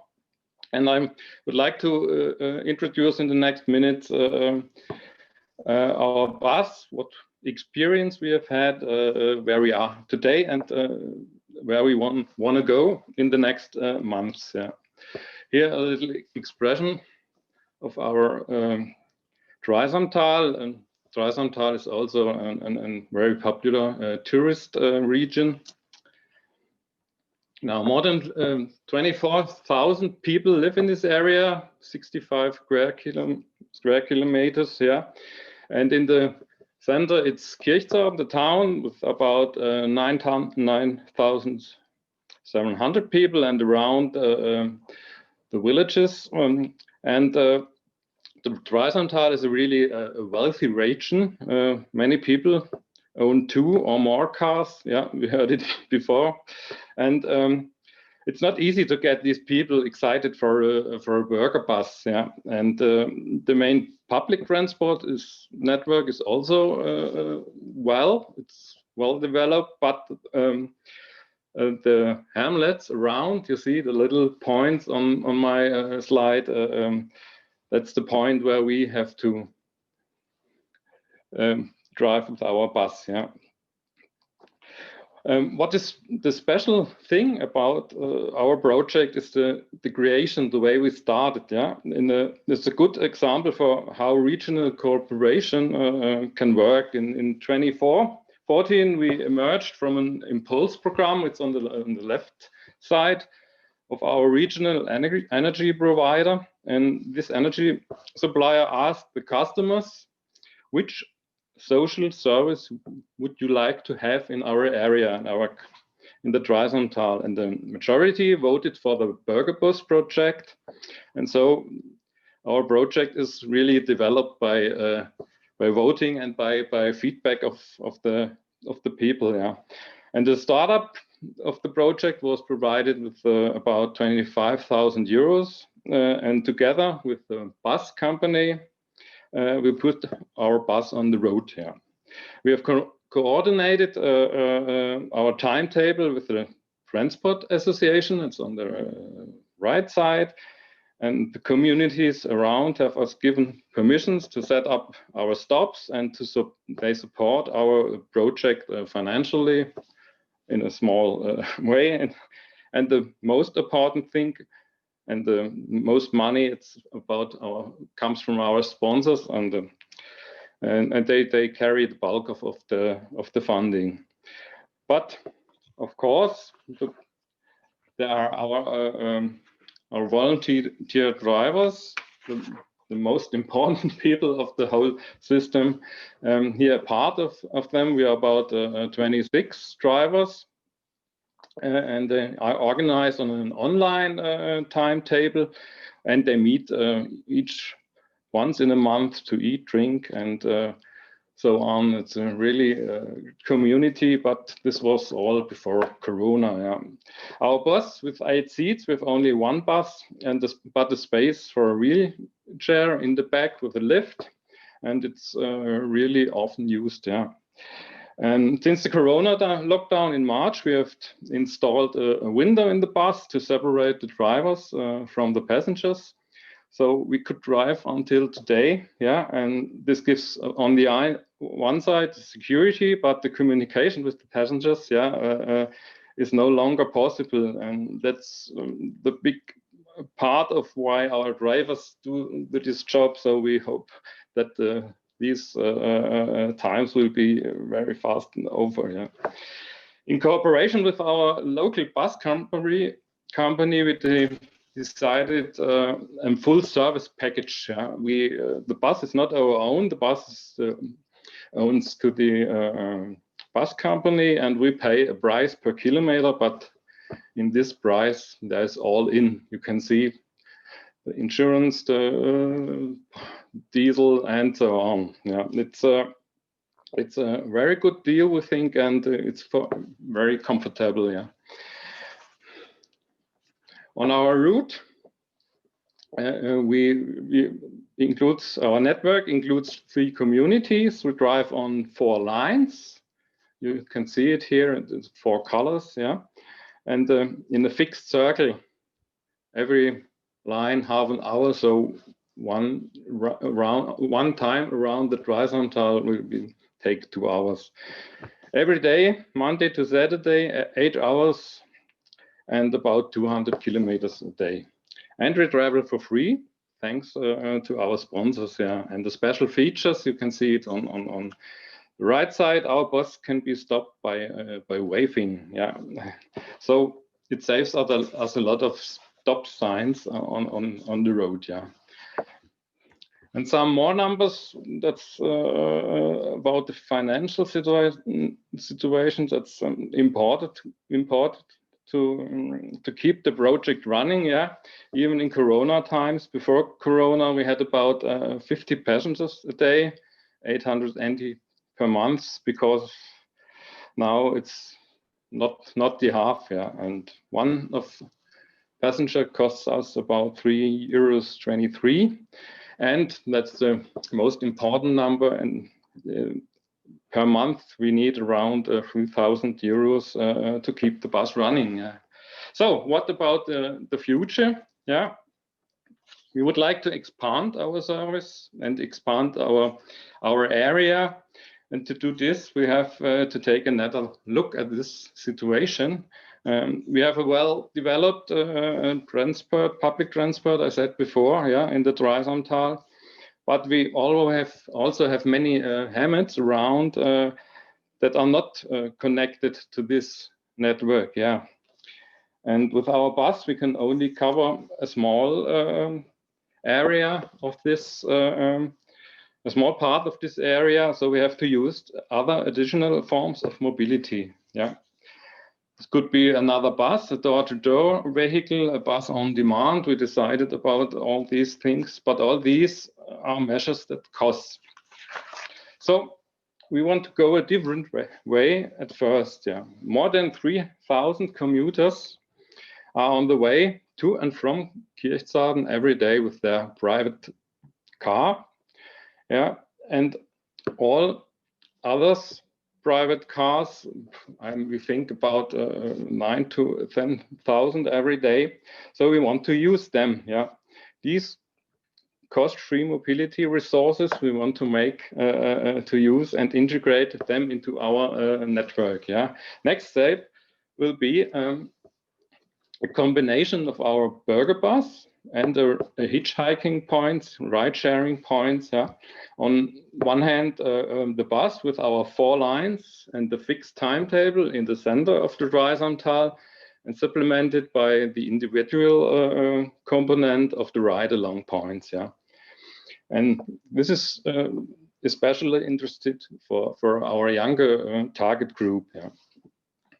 And these are, yeah, we heard it before, the signs in the cars and the signs along the street. Yeah, the benches, the combination of the ride-sharing point with a bus stop in the middle. Yeah, and we would like to cover the whole region with our ride-sharing points, about 120 of them, and our bus in the center.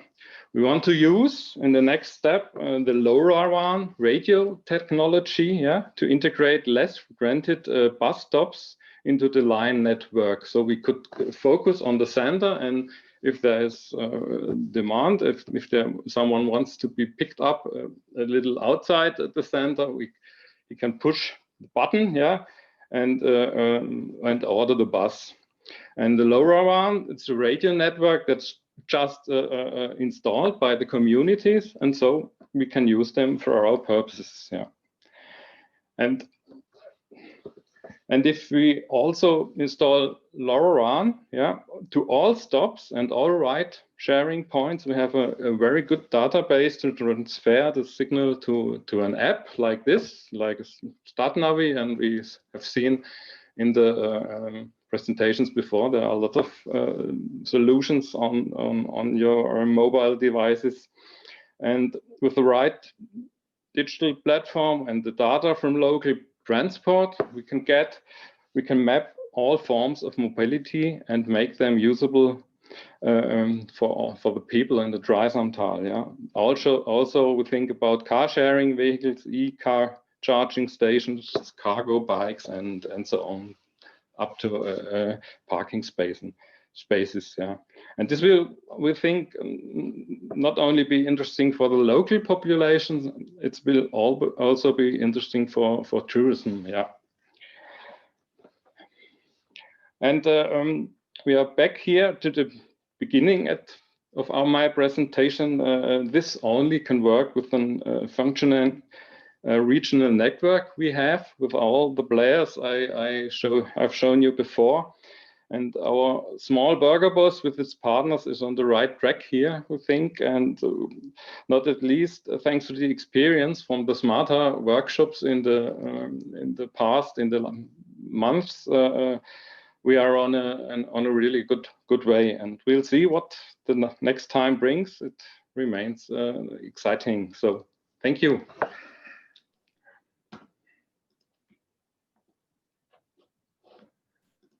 Thank you for your input there, and we now move to Portugal, where we have a pretty unique case here of trying to see if we can look at e-bikes in a rural area, and how can we actually encourage people to actually cycle to hubs. And in the Agde area, we have one of the most unique rural railway lines in the whole of Europe. It has a different gauge from the whole of the other Portuguese rail network, and provides a lifeline to the rural communities. And this actually comes back to sustainability, one of the railway line and of the rural areas, and how we can make the transport more attractive. So with that in mind, I'm going to pass you over to Celia now to actually tell us what you do in Portugal. Thank you.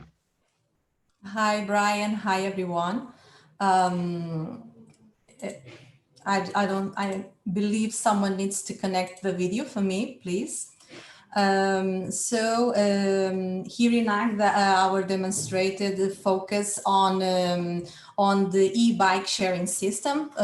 We name it BAGDE, B of being, because we are a city connected to the two wheels. We are known for the industry that that is developed regarding the two-wheel sector, not only bicycles, but also motorcycles, among others. I don't know if you can see the screen and the presentation. Yes, perfect. Thank you. Okay, so Agda is located in the center region of Portugal. We have a population of about 48,000 inhabitants, most of them concentrated in the city. We are one of the largest municipalities of the district of Aveiro. So we have a widespread area, rural area, that has a lack of transportation, of public transportations. So this is one of our main challenges that the local populations have to face, because they have low public transport offered. Also the lack of connectivity between the city of Agda and the surrounding areas, not only the ones within the municipality of Agda, but also the other regions and other municipalities that surround our district area.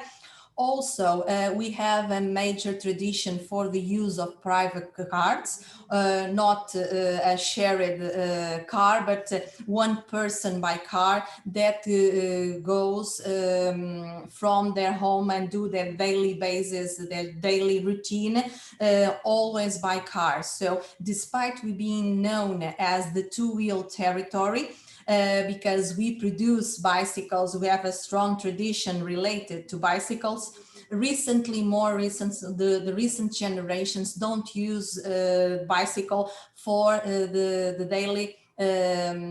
daily travels to school or even to work. So this is one of our main challenges. In the past years or in the recent years, we have implemented a sharing system of bicycles.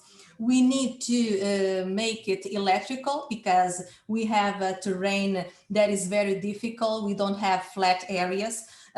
So we need to make it more attractive so that the population could use the bikes. So that's why the electrical public system is a good solution for our municipality. Not only due to the orography of the terrain, but also to the long distances that people have to travel. So with the SMARTA 2, with the boost that this project gave to BIAGDA, we aim to promote a more sustainable mobility in rural areas, connecting them with the city center. This was also very important because we started developing the project. The BIAGDA project was only available within the city center, within the city, but with the SMARTA 2 demonstrator, we are able to enlarge the system and connect it with the railway, with the train.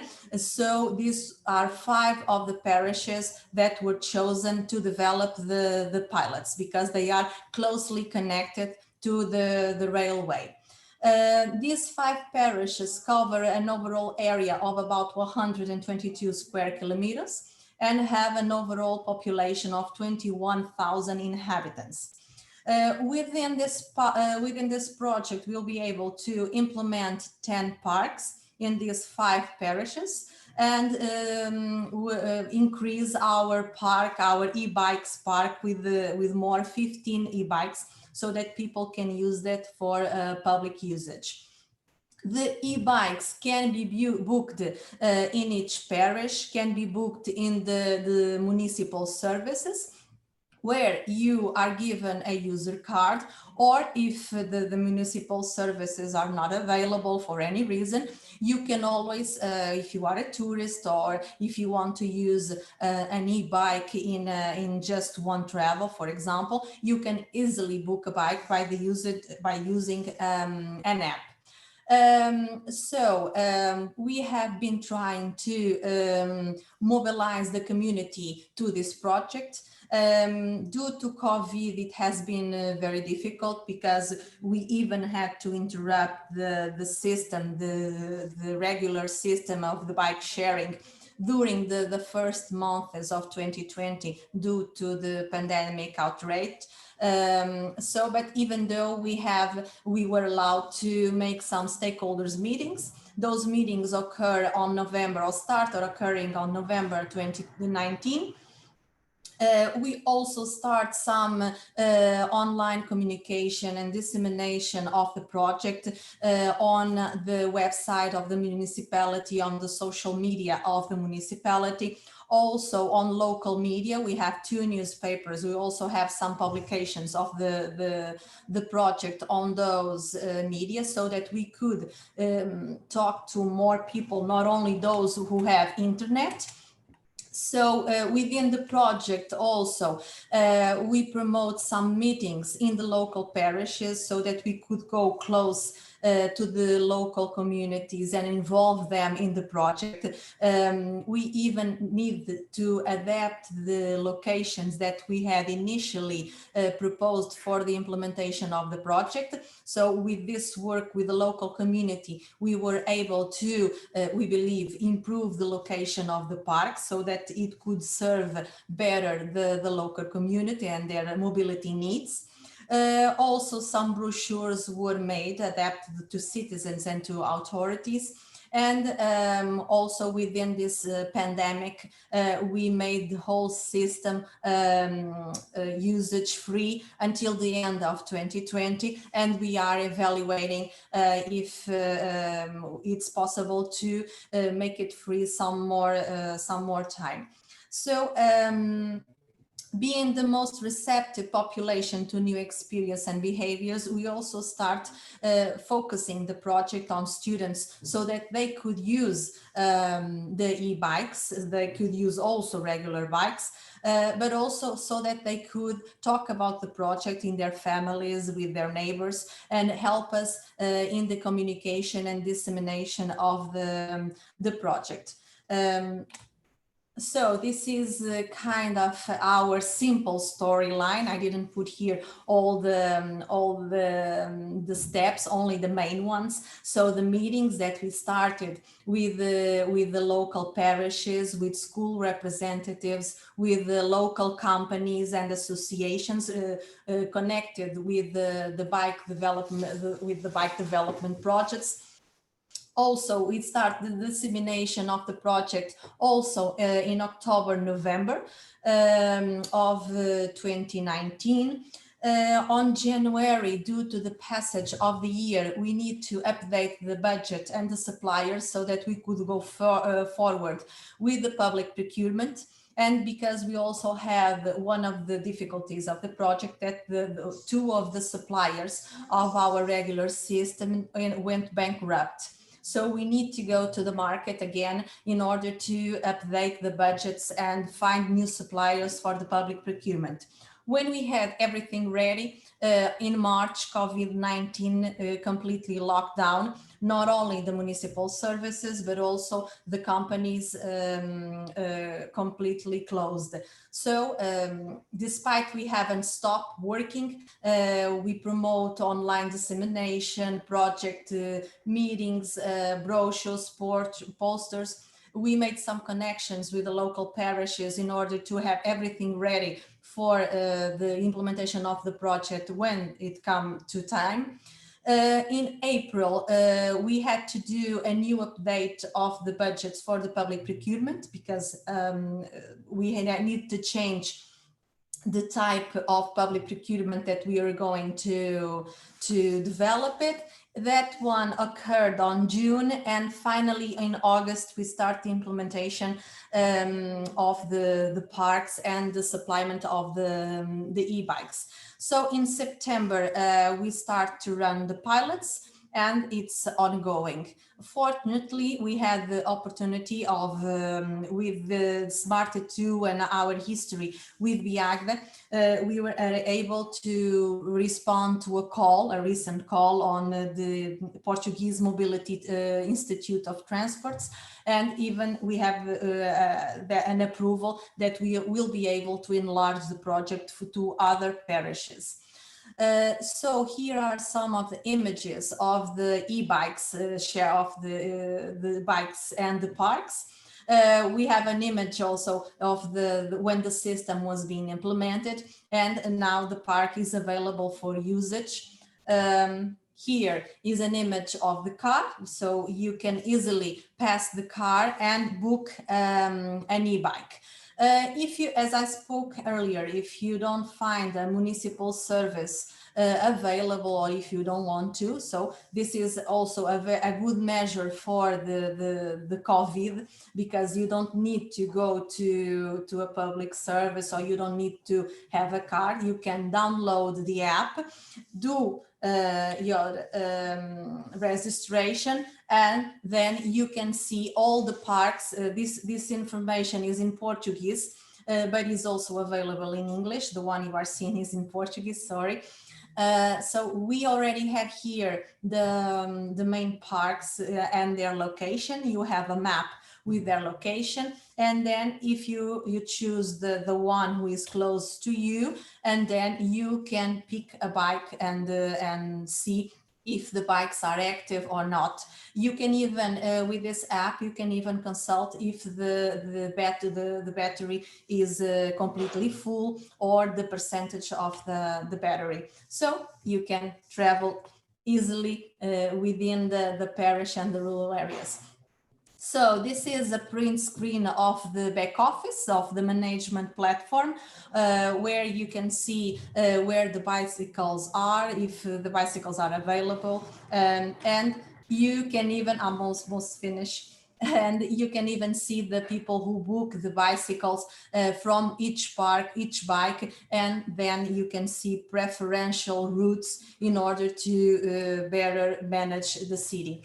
So as I mentioned before, some of the problems that we have were related, of course, to public procurement, also because we need to have some national companies involved in the process, and that not has sometimes we have some difficulties in obtaining their opinion and in a short period of time.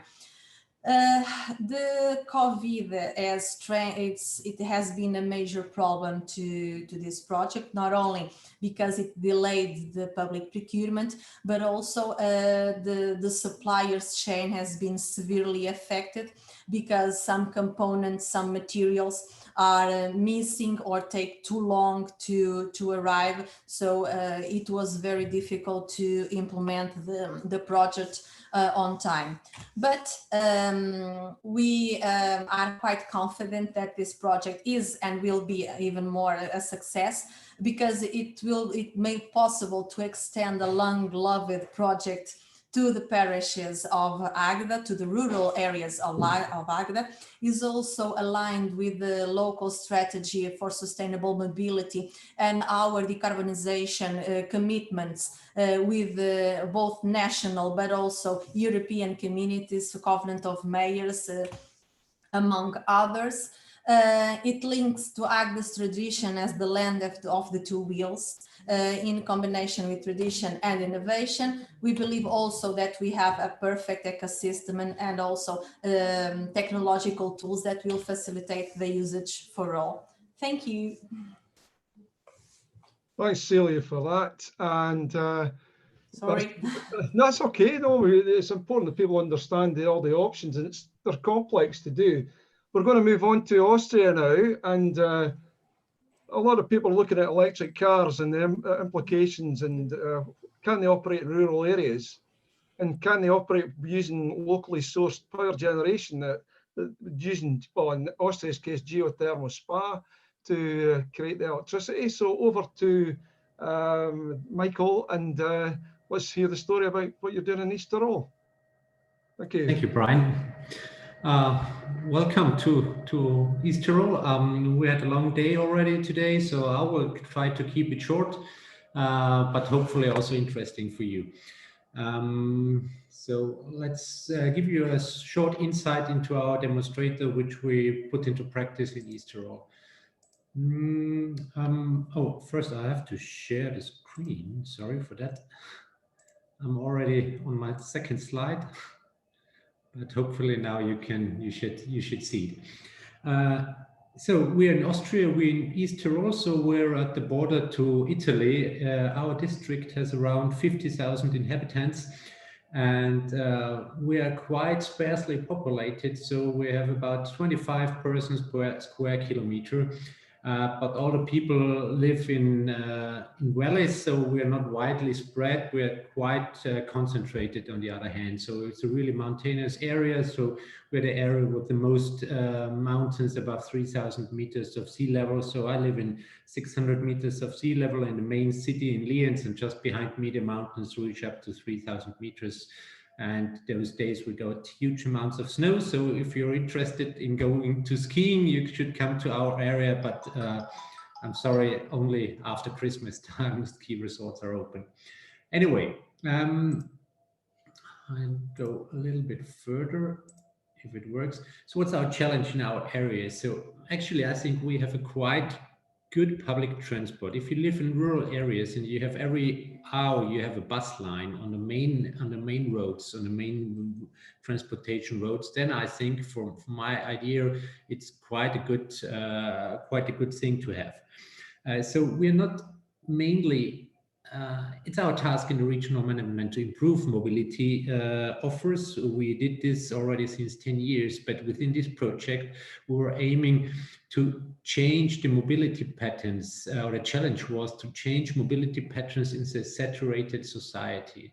So not only about improving the offer, it was one goal, that we make the flexible transport offers better. When we're talking about flexible transport in rural areas, then I'm talking about car sharing on first hand. And the other thing, our other goal was to make it easier for people to use those systems, those flexible systems. And we, in our mind, we have quite a good network of bus lines, and then we have the car sharing opportunities. So actually, we should have quite a good offer already for mobility. But we want to get people moving more frequently and more often. So the main goal was to lower the entry barriers for people to use those integrated alternatives to the private car usage. So what did we do within the project? So we implemented 4 new car sharing stations in 4 different locations. When I'm talking about it's not us as a regional management, but our service providers in our area. Then we did a huge amount of communication work to talk to people. I will come to that in a minute. And then, as I told you, our main goal was to lower the entry barriers. So we were offering free tickets for car sharing, and also for public transport. And the last thing is we were offering an integrated information platform, an app, where people could get the information about car sharing and public transport in one app. I put these 2 things into brackets because those things were not directly financed throughout the SMARTA 2 project, but we financed it in other ways, but it is an integrative part of our project. So those were the four main steps or issues which we were dealing with. How did we engage with the local community? So SMARTA 2 project is a quite short project because it was asked to put into practice those pilots in a quite short period of time and evaluate it after quite short period of time. So we invested quite some energy in communication work in different formats. So on every car sharing station, we made information events. We were talking with the mayors. We made press releases, press conferences. I won't go through all those details here, but as you can see, we used the whole range of communication possibilities. And in the end, I think one really interesting or useful way when you're engaging with communities is always the issue of role models. I think we already had it, and we are lucky that in some communities we have the mayors as role models. They're using, for example, the car sharing system. So I think this is something which is very useful and very it helps a lot if the mayor is using the system. In general, I think the most important thing if you want to engage with community is you have to go there, you have to talk with people. That's it, and you have to have role models who are using the system. All the rest of the communication work, it's necessary to have the awareness of the people, but in the end, it's really hard work on the ground of the reality. So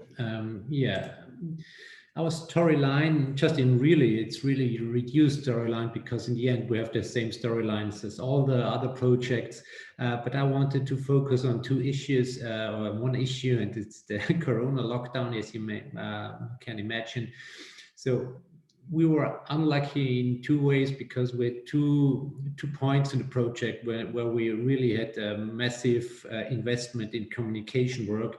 And in both at both times after this communication effort, we had some kind of lockdown. So the first lockdown was after our first communication step, where we had really huge, superb feedback. All the tickets, free tickets, were sold after 2 weeks, but right at this time, or were reserved at this time, but straight afterwards there was the lockdown. So we lost quite a some, how to say, some momentum in our huge momentum in our project. So we had to make, during summer months, we tried to regain this momentum and also to prepare some second phase of communication. We did this in September and October, and after it, straight after it, there was a second lockdown here in Austria. So we were quite unlucky with those issues, but I think a lot of other projects have the same problem. We're now running since August, we are running our demonstrators. So the 4 cars are driving, are around, the buses are driving, the people are using the free tickets, and we are already on our evaluation work. So we had the first, we're gathering already some information from the car sharing system. So in summer, we had really huge increase in usage in the car sharing system. So our first our first conclusion is that it was a wise idea to have these free tickets. So we will see how it will continue throughout autumn, and also especially now in winter. Now we have huge amount of snow, so cars can't drive, and there are a lot of obstacles which we have to deal with. But yeah, we will do our best and see what's the output at the end.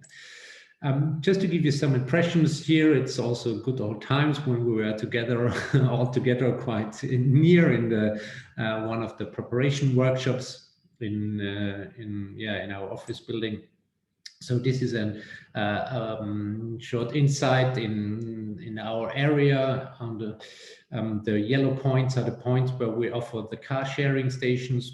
Which have chosen them because all 4 of them are quite different and have different characteristics, and we will see afterwards which place worked, which station worked well and which not, and why they worked or didn't work. So just to keep it short, and the green lines are the bus lines which we are having in our area. Yeah, this is just a short small picture from our press conference we had, and this is it's in Cillian. In this place, there is the mayor with the green card in his hand. So yeah, this is one of our best car sharing station. It's really running really good because there's a lot of engagement from different local groups. So that's one very important thing. Here's another mayor. He's in Obertilia. He's really fond of the system, as you can probably see after behind the steering wheel. He's really a big promoter of the project in his community, municipality. So that's how the car sharing stations are looking. Yes, yeah. I didn't talk about it, but maybe you have seen it on the slide. We also had some broadcasting in the local radio station. So this is one image of this broadcasting event which we had. It was due to Corona. We didn't have any possibility in autumn to make it to make a real event out of it. So I think it was a good choice because now we switched to the radio and we had a good radio, 1 hour of radio presence, and I think it was a good thing to do. Corona, as I told you already, it was a challenge for us. Same issues as other people did already mention. But in the end, the buses were always driving, the cars were always driving, but people were not ready to use the offer. So there was no restriction we could use the offer, but yeah, people were not willing to use it in some phases of the year, and For the evaluation, it's a bit hard for us now because we don't, it's the evaluation is, the situation is influenced by COVID-19. So it's a bit hard for us to really evaluate the project, but all other projects have the same issues. On a spotlight, or just to give you a short idea at the end of my short presentation is, I think, as I introduced in the beginning, we're trying to change mobility patterns or mobility habits. So I think it's very important to have it aware that car sharing and using public transport is a question of values. And we were also working with some kind of different types of people, let's say like this. So there are traditional and modern lifestyle people and postmodern lifestyle people. And the traditional people, for them, car sharing and public transport is a question of safe mobility costs, because this is their values are situated on this side. And postmodern people maybe often combined to urban realities, to younger people, but not only. It's a question of they have different mentalities. So, okay, the pricing is always an issue, and I don't want to question that. But there is the motivation that the we becomes bigger than the I. So it's about taking care of environment. It's about sharing things. So, and you have to distinguish between those two groups. So that's always important to have it in mind when you're communicating with people. What motivation do you put in front? Is it about environment? Is it about sharing? Then you have a tiny group of these postmodern lifestyle people which you can address. If you are working about saving mobility costs, then the amount of people is much bigger, which you can reach. So at the end, the nudging works. The nudging works with money for the traditional people. I think that's very clear for me. And the other nudging works with role models in my mind, that it's always a step that you change your mobility behavior. But if you have good role models and you can communicate well with them, then those role models are enough. It's not the money for the postmodern lifestyle people. So maybe this is also a short or easy insight for you at the end of my short presentation. And I think at least I'm at the end. And thank you for your time. And if you have any questions, I'm here to answer them. Thanks, Michael. I'm just having a little laugh here to myself. I've been stalling on time here. I've been waiting on the guys from Kilkenny coming out of a board meeting, and they've just arrived as you finished. So it's a slightly, thanks very much for your presentation. So Declan, I can see the steam coming out of your ears there, coming out, running down to get to do your presentation. Michael, fantastic. We'll have questions after Declan's presentation. Thanks very much. Thank you. Declan, over to you. Thank you very much. Sorry to be late. As I said, board meeting, and when the board calls you, you have to go. So great to be here, and I just get my presentation up, and we'll get the show on the road.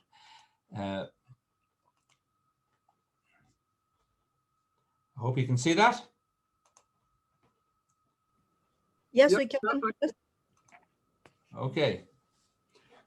Thank you very much. Some of you might have seen elements of this in the past, they say, but just for those who haven't, Kilkenny Leader Partnership, we are a leader company, as we're colloquially called, or a leader local action group. We were formed initially in 2008, but we've origins going back to 1991, which is the start of the LEADER program. We were one of the first LEADER companies in Europe, really, because the LEADER program was trialed in Ireland and Greece for some reason back then, and it's since gone on to great things and various other things as well. We are a non-profit company with charitable status, so we're an NGO. We're owned by our 150 community group and small business members, and governed by a 15-person board of directors. We employ 35 core staff, not all of them, I must say, on LEADER. In fact, LEADER is a smaller group of probably about eight or nine people, full-time equivalents, and we're 35 staff in various programs. and we're responsible for about 120 short-term placements with community groups. That's people who are either lower income farmers or people who are long-term unemployed. And we're effectively have the responsibilities of an employer for them, even if we're not formally an employer. We're funded mostly through the EU, LEADER, and other Irish state programs, social inclusion programs of various types, education programs, some with a health remit. And we also have an increasing level of philanthropic and other private funds. That's so various charitable trusts or whatever. We turn over about 2.5 to 3 million per year, but that will vary depending on leader grant profile. So it's an average size for a leader company, a leader lag in Ireland, which tends to be at probably a slightly larger scale than they are in other parts of Europe. We have a broad-based vision for improving the quality of life of rural people and visitors using innovative thinking methods and or technology. I spared you the formal mission statement because that sometimes, like all these things, is written once or twice and not looked at much anymore. But we definitely do value the broad-based vision and, you know, the innovative approach. That's Ireland. You've probably seen Ireland before. It looks like a teddy bear aiming out into the Atlantic. And Kilkenny is an inland county there in the southeast of the country. Fairly agricultural county, lowland for the most part, some highland areas, but not too high. Very pastoral, a lot of dairy farming. One of the largest dairy co-ops in Europe is based in the county and came from the county. And a lot of small, one larger town, which is officially or so traditionally a city. It's about 28,000 people. So it's really not a city in the normal sense, but it's traditionally has a charter and all of that. And a lot of smaller towns or villages. Why are we interested in public transport?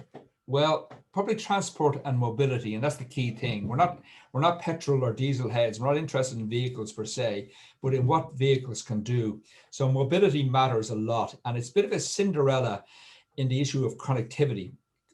You've all have heard about digital connectivity, and that gets talked about an awful lot, and rightly so too. Broadband, Wi-Fi, various other things, you know, hubs, all of that stuff. And we're big fans of that too, and believe it's very important. And increasingly, you will hear about just you know, local energy grids and connectivity there, and being able to plug into local energy grid, and that's seen as being existential, and we need to do that. But there isn't as much interest in transport and mobility, and in our view, it's the most immediate connectivity issue in terms of improving and retaining the quality of life of both residents and visitors. And, you know, it should get more attention. Also, public transport improvement is not rocket science. You know, it just needs public policies and some resources, whereas the likes of energy, renewable energy or otherwise, you know, you need a technical background to indulge a lot in that, although we do a lot in that, and we also get involved in the digital areas. But common sense, if it was that common, would mean that transport would be, you know, something which most people can get their heads around. But there aren't that many public policies. There is no rural development, no rural transport policy in Ireland, and the resources are fairly safety net rather than strategic. Another reason we're involved in public transport is no one else was working at local level on the issue, so we took up the slack, I suppose, because somebody had to do it. So we have a bit of a history in public transport. We were involved about 20 years ago in one of the initial studies on demand response to public transport. That led to us guiding and supporting the formation of Ring-a-Link, our colleagues in Ring-a-Link, an independent company now with a regional remit, and which is a community-based company, also a non-profit, but covers a large part of the country, probably actually covers about, you know, fifth of the country at this stage in area-wise anyway. We are strong partners and colleagues of Ring-a-Link, and together we decided to go back to transport after a number of years to look at one of the issues we thought was the most pressing, was the lack of integration between transports. And the Kilkenny Integrated Multi-Modes Initiative, or KIMI, which is slightly clunkily called, is continuing. It started a number of years ago. we started committing the money last year and this year. It involves a partnership with Brian's neighbours in Scotland in the Cairngorms National Park area. They're also a leader lag. It involves what we call, maybe grandly or grandiosely, super stops, which are essentially bus stops or shelters equipped with real-time passenger information, technology, and some communication. We are funding bus vehicle locators on a large public transport bus provider. And we are also funding the brain behind it all, a VIX technology software and hardware system, which will be handled through the Ring-a-Link company. And before that, we had a conference which gave birth to a lot of these ideas. And some of the people who are here today were at that conference and participated, called iRoute. It took place in Kilkenny in June 2017. And we're also planning a follow-up, iRoute 2, imaginatively, in September of next year, COVID providing. And our colleagues in Cairngorms Leader hopefully will join us there. So what did we do? We identified integration as being the biggest challenge for rural mobility. We believe that the individual elements of public transport are there, but the level of linkage was a problem. And in Ireland, particularly, that is an issue because we have a very large amount of public roads and a very dispersed population. So unless you have linkage and flexibility, you're not going to be able to serve all of your potential clientele the way you would want to. There was also a lack of confidence and awareness and knowledge, largely, I suppose, the reason of our demographic and our current transport system. People didn't necessarily trust the system, and it became, that phrase again, a bit of a safety net system. So we approached Ring-a-Link to partner with us on the integration, and we also encouraged a large conventional bus operator, JJ Kavanagh and Sons, which is operational for about 100 odd years, and has, I think, about 300 large buses on the road, and has a national coverage, which is originally from Kilkenny. So we had relationships there. So we invested in that combination of ICT, information communication technology hardware, software, and on-street road bus shelters to create this transport integration and information system. What does that mean? It means, if you look at that there, we have super stops, as we call them, in 5 areas of the county. So you're talking about the main town city, Kilkenny, and 5 other, 4 others, or other sites, or 5 other sites, 6 areas of the county. It should be actually, that slide is slightly wrong. So there, 8 of those had RTPI equipment and data sets, data units, and a communication button to talk to a human. You couldn't make out what you were seeing on the screen. We co-funded through Leader the installation of the tracking equipment on conventional buses, and also we co-funded with Ring-a-Link the VIX software. I mentioned that already. And we also, bit of an afterthought, but actually makes some sense, another mode of transport. We realized, because we were aiming some of this initially at visitors and tourists, who Kilkenny City itself is quite a tourism hotspot for a lot of Irish people and some visitors from abroad. Not too many of them actually go out to the rural areas, which have a lot to offer. But if we got them out to some of the rural areas, they would, on a bus, they'd need some transport. So we have a bike hire scheme in those rural areas at the end of the line, you might say. So what Superstop means, what it looks like. So it's essentially a bus shelter with an RTPI display unit and a communication bus button, and that's a Superstop, and it's that simple. And I don't have one with a photograph of one which is current because we are still erecting them.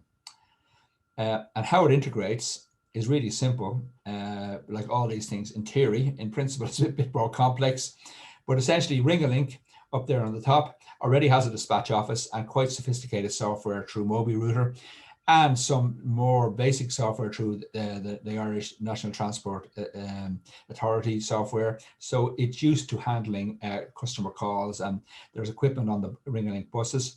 What we did is equipped or funded JJ Kavanagh and Sons to put tracker equipment on his 18 or so of his buses which run in this area here, which would communicate with the centre and with the Ringlink buses and also with the super stop. So when we would know in the centre where they were on the road. We'd be able to tell people where they were. They would also automatically be updated here on site. People would know. And it would also mean that we could arrange for interlinking between services both at the super stops and elsewhere.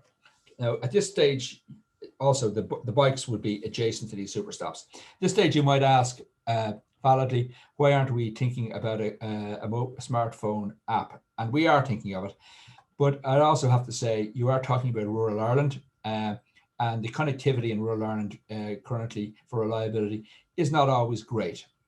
So in future, apps might be the way to go, but a super stop is certainly a very valuable thing to have from the point of view of visibility to the users now, and to build confidence, as we say, which is one of the issues as well. The Cairngorm project we visited in 2019. That's us looking a bit windswept on the shore of a very attractive lake there, and that's a ski station up there on the top, which we visited later on. And our partners in Cairngorm's Lag are also there, and we've been in communication with them and visited them, and they visited us a couple of times to discuss cooperation and where we're going. As I say, they will be involved in our final iRoute 2 conference. So what investment was there? Overall, the overall cost of the Kimmy project is 460,000. The main funder on most of that was the EU's LEADER program at 50 to 75% of cost, depending on what they were. The other funders were Kilkenny County Council, the local authority. They funded the super stops, part funded the super stops and the studies which led to it. This was, I should say, there was, as well as iRoute conference, there were studies which led to that. JJ Kavanagh part funded the on-bus units, Ringlink funded the coordination system, and Tomar Trust, the philanthropic body, part funded the local bike scheme. And there's the figures there, and you can see how they work out and how the percentages operate. And finally, some timelines. Consultations and planning were 2016. Cairngorm Lag visit in March of last year. Approval process this year, and the implementation, as in making it work, in the first 2 quarters of next year. The iRoute conference at the end of September 21, an evaluation which we'll have to do sometime, I reckon, in 2022. So that's a bit of a whistle-stop bus tour through that, and I'd invite any questions when it's appropriate, Brian. Thank you. Well, Declan, yeah, well, sorry folks for dragging this over a bit, but as you can see, Declan, I wanted his presentation to be made because as a community-based company, they've achieved a lot. It's taken them many, many years. But the theme of the last session, both in Germany, Portugal, and in Ireland, has been community integration and communities working together, and the need to actually work together, invest together, get buy-in from the various stakeholders. And I just liked all the speakers that were in this last session to put their screen on, their video on, so we can see your faces. I'd just like to thank you, first of all, for all your contribution. But one question to put to you all: how important was the community engagement in the success? I'll just do a straw hand of vote because we're running against time. Was technology the most important thing, or was it involving the people? If you want to vote for technology, how many? People? Every time. People is always it. It's always the time. So you will look at the research investment and projects. They're all about, oh, let's test this technology. Let's test this technology. The one thing that comes out of this is for each area to talk to their own people, look at finding out what your real challenges are, and see what solutions you've got, maximising the use of existing resources, and coming up with something that works. And we could talk for days on this, so I'm just going to do a flyer for tomorrow, and I know we're going to have a summary from MX about tomorrow, but there's questions have come in today that I'll direct to Celia about the bikes system in Portugal. But the key thing of this today was to demonstrate This takes time, but don't go off at a tangent. Money alone will not make any difference. You have to bring the people with you. You have to build trust. You have to actually motivate the people for them to feel part of the whole situation. Design is critical. There's no point rushing ahead doing something if the people don't understand why it's getting done, who it's for, or whatever. And the lessons learned from this within the SMARTA framework is given a skeleton for others to follow our examples. We're not saying we're right. No, nobody's right, nobody's wrong, but if it works, understand why it worked and why it didn't work. So I'd just like to thank everybody for that today. There's no time for questions per se, but tomorrow we do have 1 hour dedicated to the people that are coming along, delegates, to ask questions about our approach in SMARTA, our rationale and our thinking. And all I'd like to say is this is a highly complicated thing, but it's made simple if you can motivate people to work together. I would just say, any of you guys want to add anything to that before I pass this back to Memex? Declan? I think you said it all. It's always about people. Technology is always very useful and always interesting, but in the end, you know, you will end up with a machine without a ghost, or that's a bad pun, but you know what I mean. Unless you get people to actually engage with you, as you say, and that does take a bit of investment. It's investment of social capital and time and effort, and also making mistakes. Nothing wrong with making mistakes in this. We're all going to make mistakes. So I would totally concur. I think that I have seen some of the presentations before, Stefan's and Karl-Heinz previously, so I'm aware of what they're doing. So and the other presenters as well. But it just takes patience as well, patience and selective hearing. Yeah, sorry. Yeah, Karl-Heinz and Stefan, from the Germany point of view, you're trying to do the same thing throughout the country using community transport. How important do you think it is for the government to listen? It doesn't have to be big bus companies you support, that you can do a lot with little money with volunteers. So do you think policy has to change to help you to achieve greater? I think we have to change the mindset in 2 ways. We have to change the mindset in rural areas that not the car is the only way to come from one point to the other. So we have to lower down the symbol of a car. So a person is not defined by his car or her car. A car is just a thing to use when it is necessary.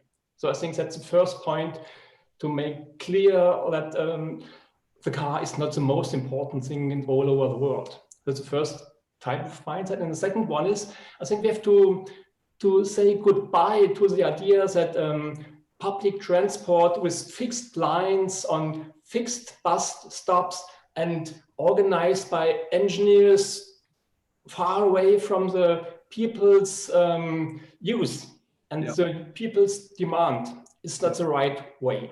And if both happens, if the own car gets a little bit less in the worth, and we go more to the people's demand, what they need, and back from fixed lines, fixed bus stops, and fixed organizations perfectly organized, then we will get a new kind of mobility in rural areas. Excellent. Well, sorry guys, I've gone up to Andreas. I'd probably tearing his hair out here. I'm sorry about overrunning, but I'd just like to thank everybody. I'm sorry, Celia and Caitlin and Stefan, not to get you involved to this, but thanks again, because you've all shown different approaches, but similarities. You want to make things better for the people, designed by the people, for the people. And Andrea, sorry for dragging you into the night shift. But no worries at all. I think it was a very interesting discussion. So thank you very much, Brian, for moderating. Thanks to all our speakers, also the ones of the previous session, because I think it was very good to have also feet on the ground to see what are the solutions that we can do and the difficulties and the challenges that we have to when dealing with that. I want just to take only a minute of your time for informing you about tomorrow, because the conference is not finished yet. So tomorrow we are going to have the third and the first session. I'm just sharing my screen again for those who were not with us this morning. So the session, as Brian was saying, the most interactive session will be tomorrow between 9:30 and 11:30, where we really want to engage with you through the development of different breakout session. And you can also select your preference while registering to the conference. I think you already done it. So we got 4 topics, 4 themes that we want to discuss with you. Some dealing with policy, some dealing with engagement of stakeholders, user acceptance, and the technology. And that's the third session that will be held, where we will basically have this discussion between 10 and 11. After that, we'll go to the feedback from the breakout and we present on the SMARTA video. And last but not least, we have the last session, one of the most relevant, because it will look at the future. So what could be a vision for rural mobility? And so that's, again, a very interesting session. We start at noon and at 1:30. And we got, again, a very interesting presentation about projects that are actually dealing with rural mobility and also rural development, as you can see from this draft agenda. And we will close out with a panel discussion with relevant speakers and other people that will be moderated by Lucia, where we really try to understand what could be the opportunities for the future and for rural mobility. And we will then close up with some final closing remarks from our side. So I really invite you to join also tomorrow tomorrow morning at these two sessions that we got. And that will be all from my side. Thanks again, all the speakers and all of you for joining, and see you tomorrow, hopefully. Thank you. Tomorrow, bye. Thank you. Thank you. Thank you. Thank you. Be safe. Thank you. Take care. Bye. Thank you very much. Bye-bye. Bye.